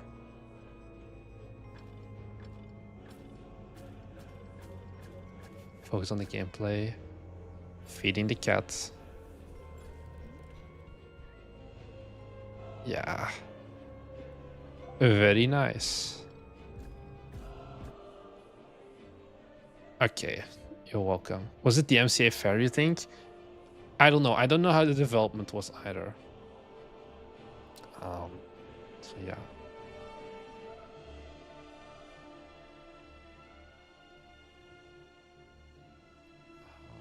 I wanna see, because I think our bundle didn't do that well, at least. Yeah, I mean, it's okay, I guess. It's not that great compared to some of the other bundles, unfortunately. I think a UI layout is also very different than a full-on sprite.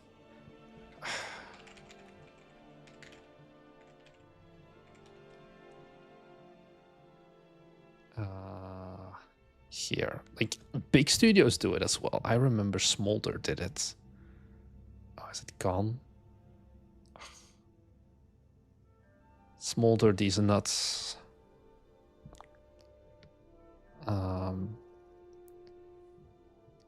Like, tracing is, I think, a very weird thing, but I think tracing in general is never... It's never, oh, you just traced it, so I don't mind. It's always, you traced it, you're a piece of shit, and you should kill yourself. It seems to be the general stance on tracing. And if that's the general stance, then I don't know if you should try it, is my thought.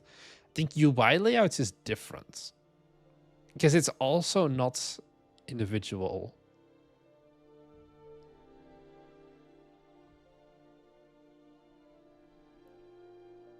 But hey, they got the fat check.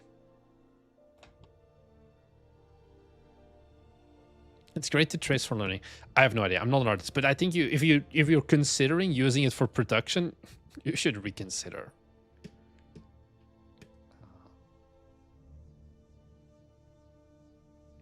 But I also think, on the other hand, like, you know, probably he didn't do it fully. Execute versus IO98, but it's goose. If you're... Goodbye. I think, yeah, we don't negotiate with terrorists.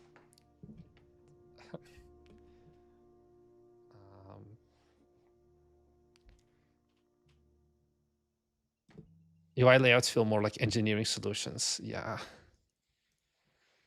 Almost all of our bundles are dominated by Aramis. I on purpose didn't bundle with him. But yeah. William, he's called. Let it go. Let it go. It's gonna be fine. Yeah. Is it risky to make spiritual successor games? I think it's a double-edged sword. Because often these people remember these games very fondly. Was it Privateer? It wasn't Privateer. It was Privateer.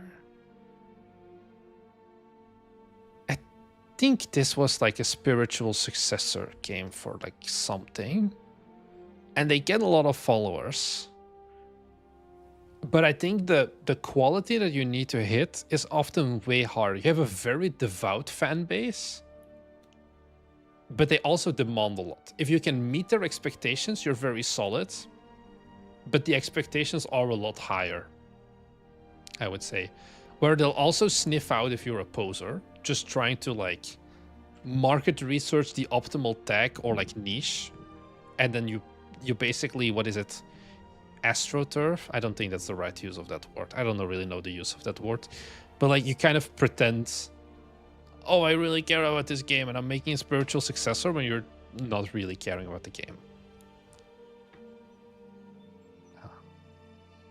Spoof, maybe.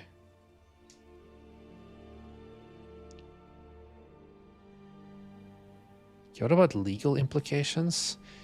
If you don't use like full-on real assets, I think you're fine. Or like logos and things like that.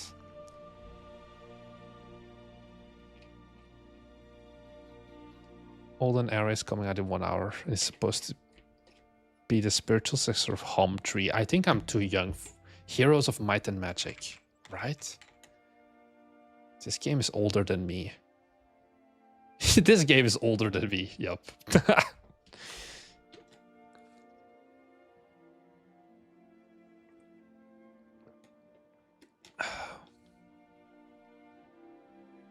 Oh, did you guys see the... Oh, I'm gonna find this. There was this golden post on the r/GameDev subreddit. Not golden. One Piece. I'm gonna find this.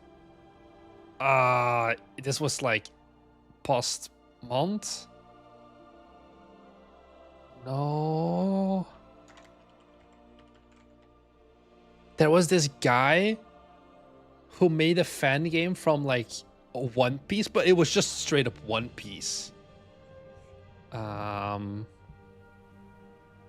It was yeah, the One Piece game.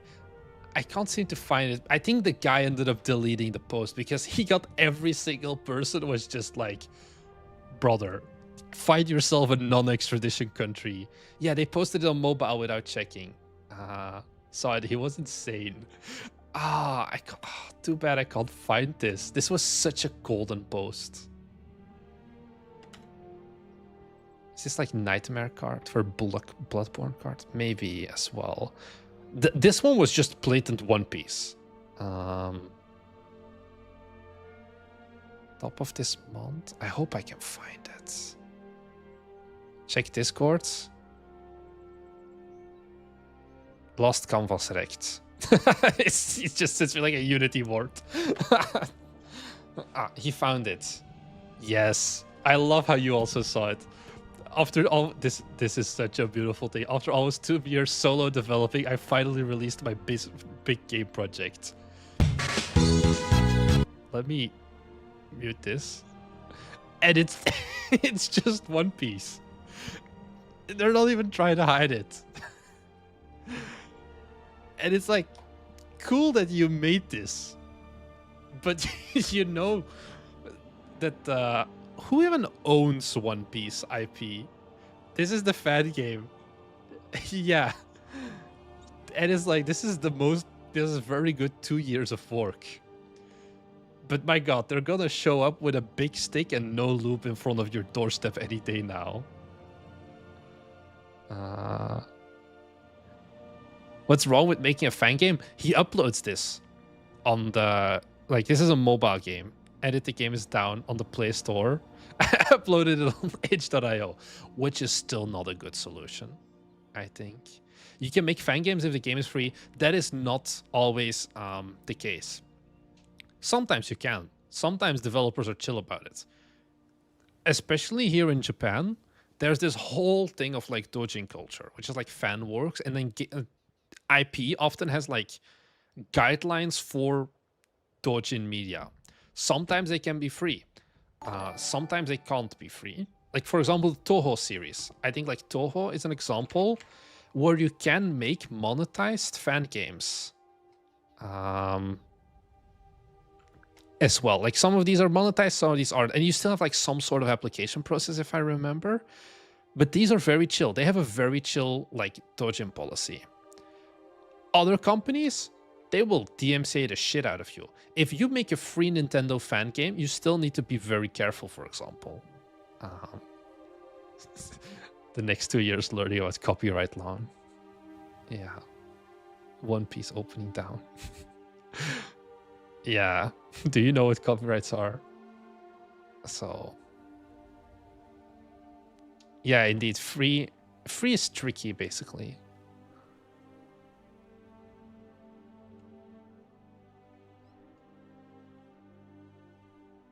Why you would make your fan game? Because you really like the IP. I have book series that I wouldn't mind making a fan game about, basically. I don't seem to be able to find the itch.io link.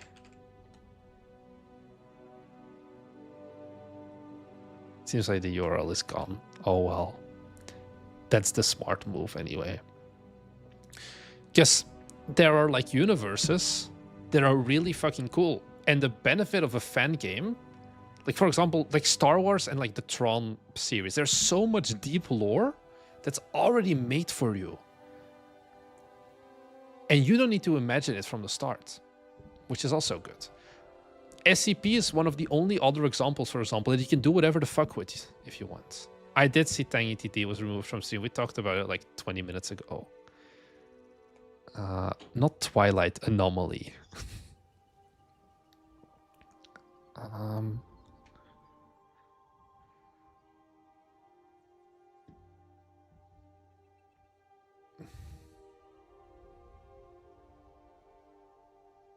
The thing is, I couldn't do the games justice.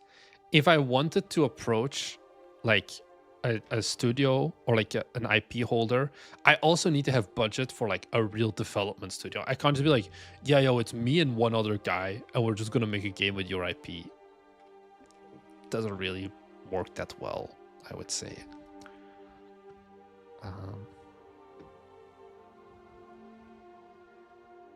So I can't make a unit cycle 3 at a time blue movie. What the hell is a blue movie?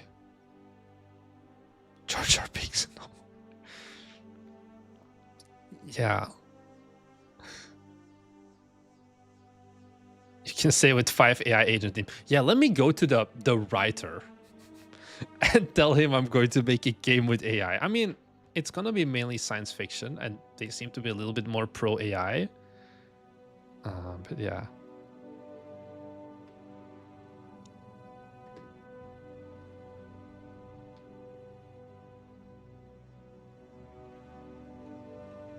Come for the Skyrim music, stay for the IP rips.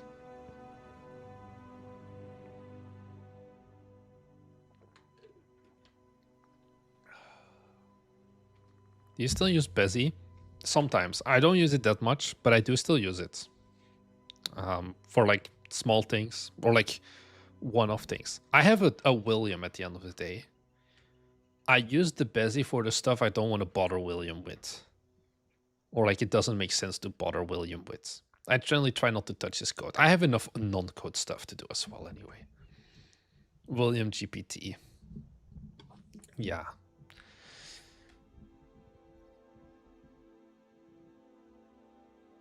Yeah, I found the post as well. How would you market a dungeon crawler game? Like vampire crawlers? Or what should I imagine, Bravo Kevin?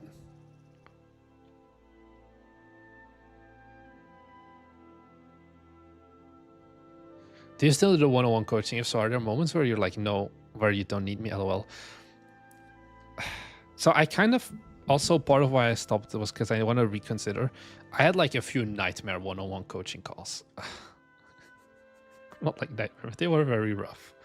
Or it's people coming in with a 50, I had like 3 of them in a row, and I was like, I'm gonna blow my brains out smooth. Like in like 1 week. Or it was 3 times people with just a big game idea. And they just talk to me about their game idea for an hour. And they have nothing. Just an idea, and they wrote down 100 pages. And they're like, what do you think? And I'm like, I think you should make a prototype. It's like, but I don't want to make the game. I'm like, do you have money? No. And I'm like, I think you should make a prototype. Yeah, I use Unity. Does proprietary stuff not make you uncomfortable somewhat? No, it doesn't. Like I think one of them was so bad that during the coaching call itself, I was like, I can't do this, and I increased the price for all future coaching calls. They went into so they come into me with the game idea, and then they're like, so what do I do next? And I'm like, you made the prototype, and they're like, no, but I was gonna get investors. I'm like, but you need a prototype for the investor. No, I'm just going to do a Kickstarter. It's going to get me $1 million. And I'm like, you still need the prototype. And like, nah, I can just like use AI and make some like concept art. And I'm like, no, you can't. trust me, you can't. And it's like, it's fine. And it's like, what are we doing here? So yeah. Were they sent by that guy that harassed you on LinkedIn? Did someone harass me on... No, it wasn't. Yeah. They were very nice people. Don't get me wrong. It's just if you only have a game idea, there's not much I can do.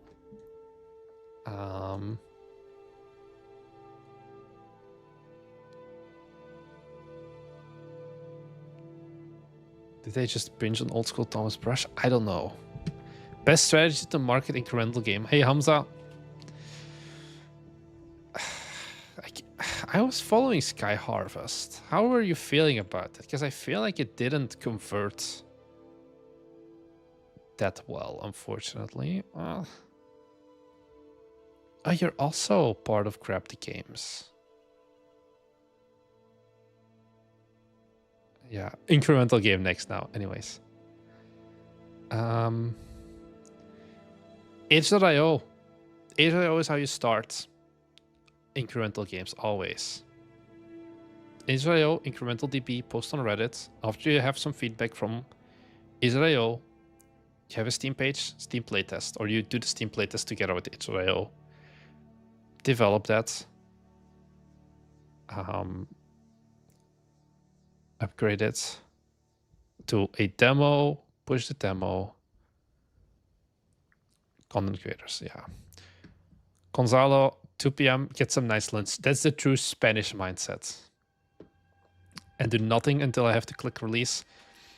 Give some love and attention to your girlfriend as well. Don't forget about her. She wants the Birkin bag too once your game is successful. Also, I've been annoyed. The fact that my camera has been like slightly out of focus this entire stream. I feel like I still am. Like, it feels like my focus is like here. Okay. We're going to make this manual.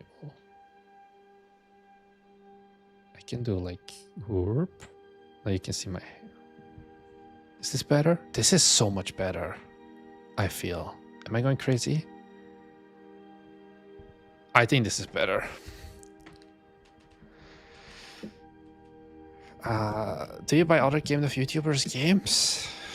Not a lot of game dev YouTubers release their games.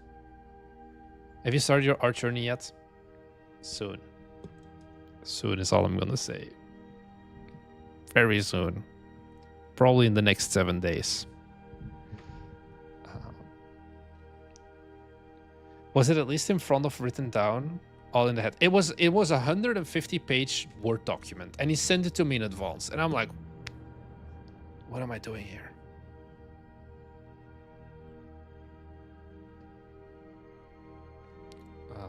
But yeah. And the coaching call people are very interesting people always. That's the one thing that I do realize. Are you interested in doing rasterized or vector art? What's the one where you just draw with a brush? The art that I want to make, or that I would like to learn, because this is with that idea of the dream game years down the line, I want to learn this style of art, because this also looks like something I could feasibly learn myself and would be what I needed for that game idea anyway. I think this is so like nice.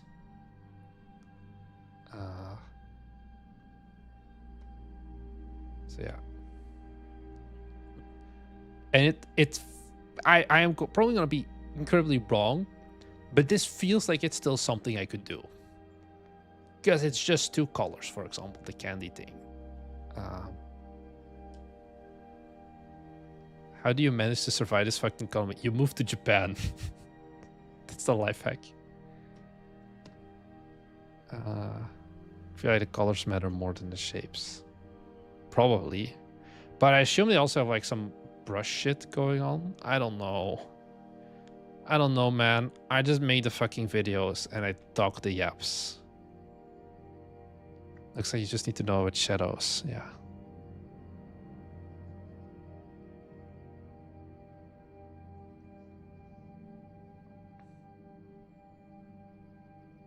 What do you think about keeping your better ideas for later down the line? I think I don't have like better ideas. I have bigger ideas. That doesn't mean they are better ideas. Just learning grayscale, you can change color palette. I didn't even think about that. Yeah, don't expect too much of me, guys. Oui, oui, oui. It's a French studio. Have you never seen that I am big chilling with why do I think his name is called Valentine? It's not. Dude. This was us last year. C'était moi et Doute, développeur de Minami Lane, avec sa fille, femme, not femme, I don't know. I know them. God bless them, and how you don't have to work a day in your life in France, so you can still get the unemployment pay. So yeah, what do you think of Far Far West? I have no idea. I was looking at it earlier. Fie's daughter. Fuck. I don't know girlfriend. Oh well. They have like the giant Steam banner. I have never heard about this game up until now. So I was very petit ami. Little friend, that's right. Oh, that's such a funny thing to yeah. Like I have no idea what this game is.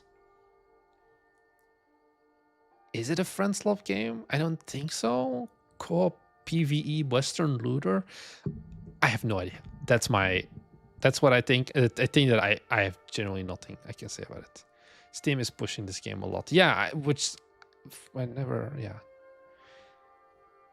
Is that the Jeff Kaplan from Overwatch game? No, that's the...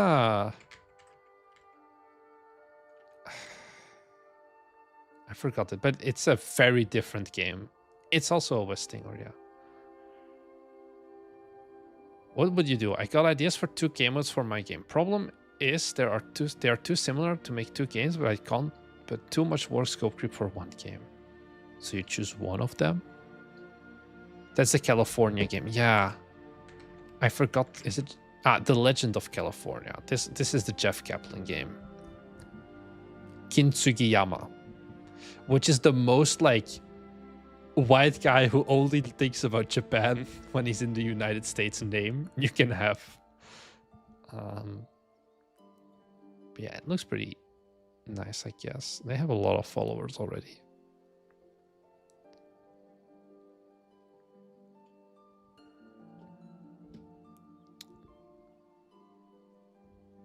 But cool design ideas come. Do you have a strategy for weighing features against keeping the game small?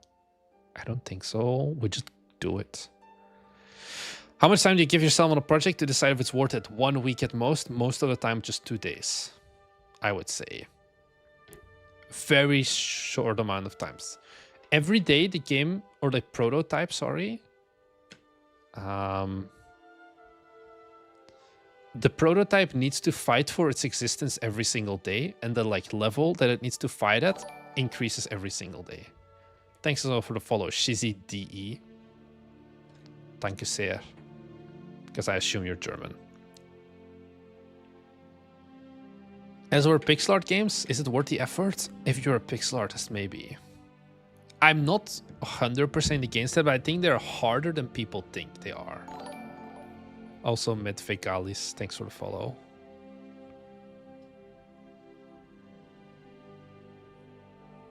Because that's the problem. Is there a specific time you play video games? Yeah, we do dedicated streams for them. And you can submit if you want. We have a list where we go through them. Do you just prototype mechanics? Prototype art.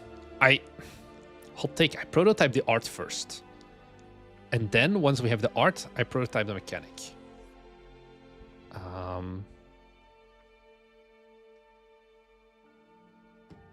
But we go fast, I would say.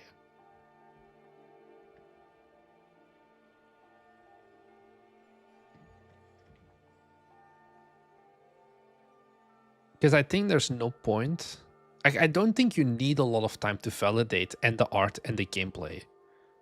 I think you can just do both very quickly if you try. So that's kind of what we did. Like, if you cannot make the prototype in 1 day, you cannot finish the game in 6 months. Yeah, something like that. Gameplay is king. Yeah, but graphics will make it easier to make people interested in the gameplay. Would you ever co-publish? I don't think so. You mean like invest in like an other studio, right? Like a Bite Me viewer comes up to me, it's like, hey, I have this idea. You want to give me 10K and then help me with marketing? I've thought about it before. The reality is, I cannot really help you with marketing or any of those things. The only thing I would be able to help you with is money, but I'm gonna be honest, I don't think I want to do that as well. As in, like, I don't want to run a publishing house.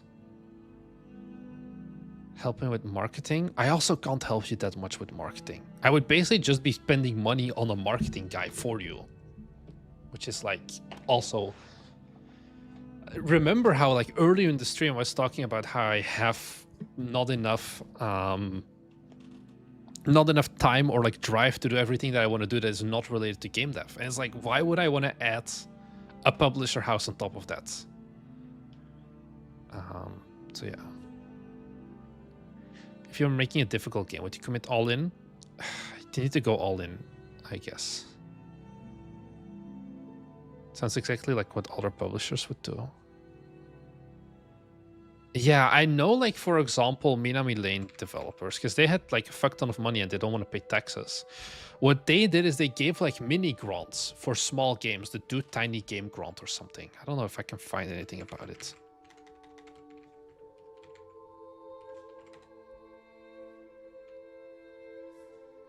Yeah, so he just had like a bunch of money and he was like, hey, you can apply and we're going to give 5 games, some coaching, and 2,000 euros.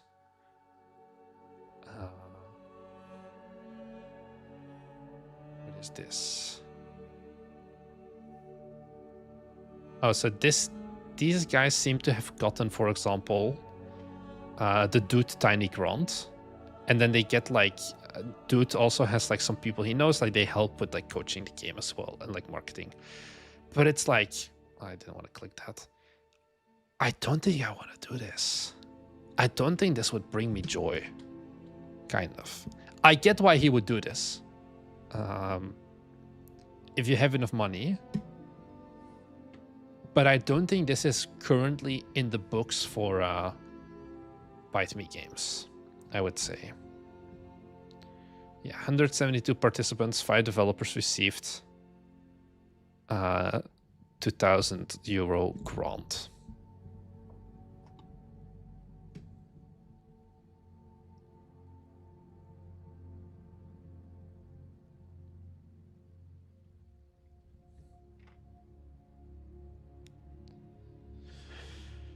So yeah, I think I'm gonna head out soon because my bladder is getting full and it's like 9 p.m. at this point and I want to go to the bed.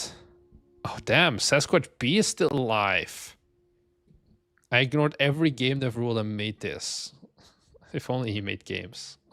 That was needlessly harsh, Marnix. What percentage of your sales would you say are because of your YouTube channel? Less than you think. Just no, like...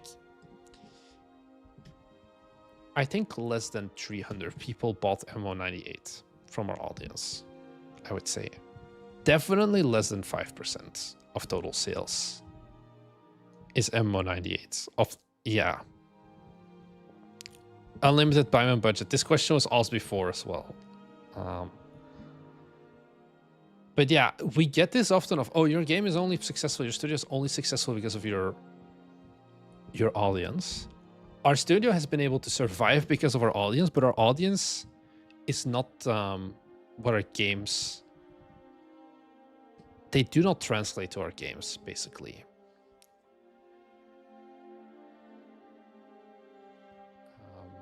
So yeah. Anyways. Codex GMS. You're very late because we're gonna wrap things up soon. Can confirm, watch your YouTube and haven't bought any of your games. Your rating is going up. I don't know if it has. Seems to still be 68%, so yeah, no worries.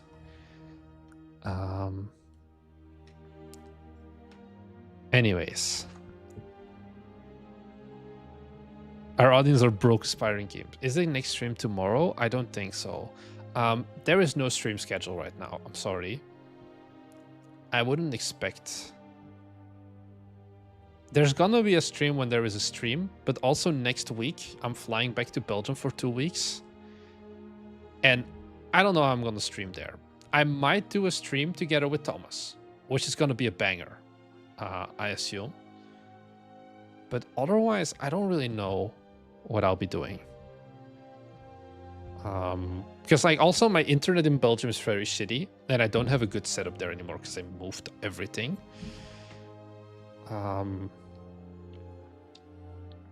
So those are kind of some consideration things as well. I don't know when the next stream is gonna be, but you got today at least. So yeah. Anyways, guys, thank you very much for watching, and I'll see you guys in the next one. It was fun. See ya.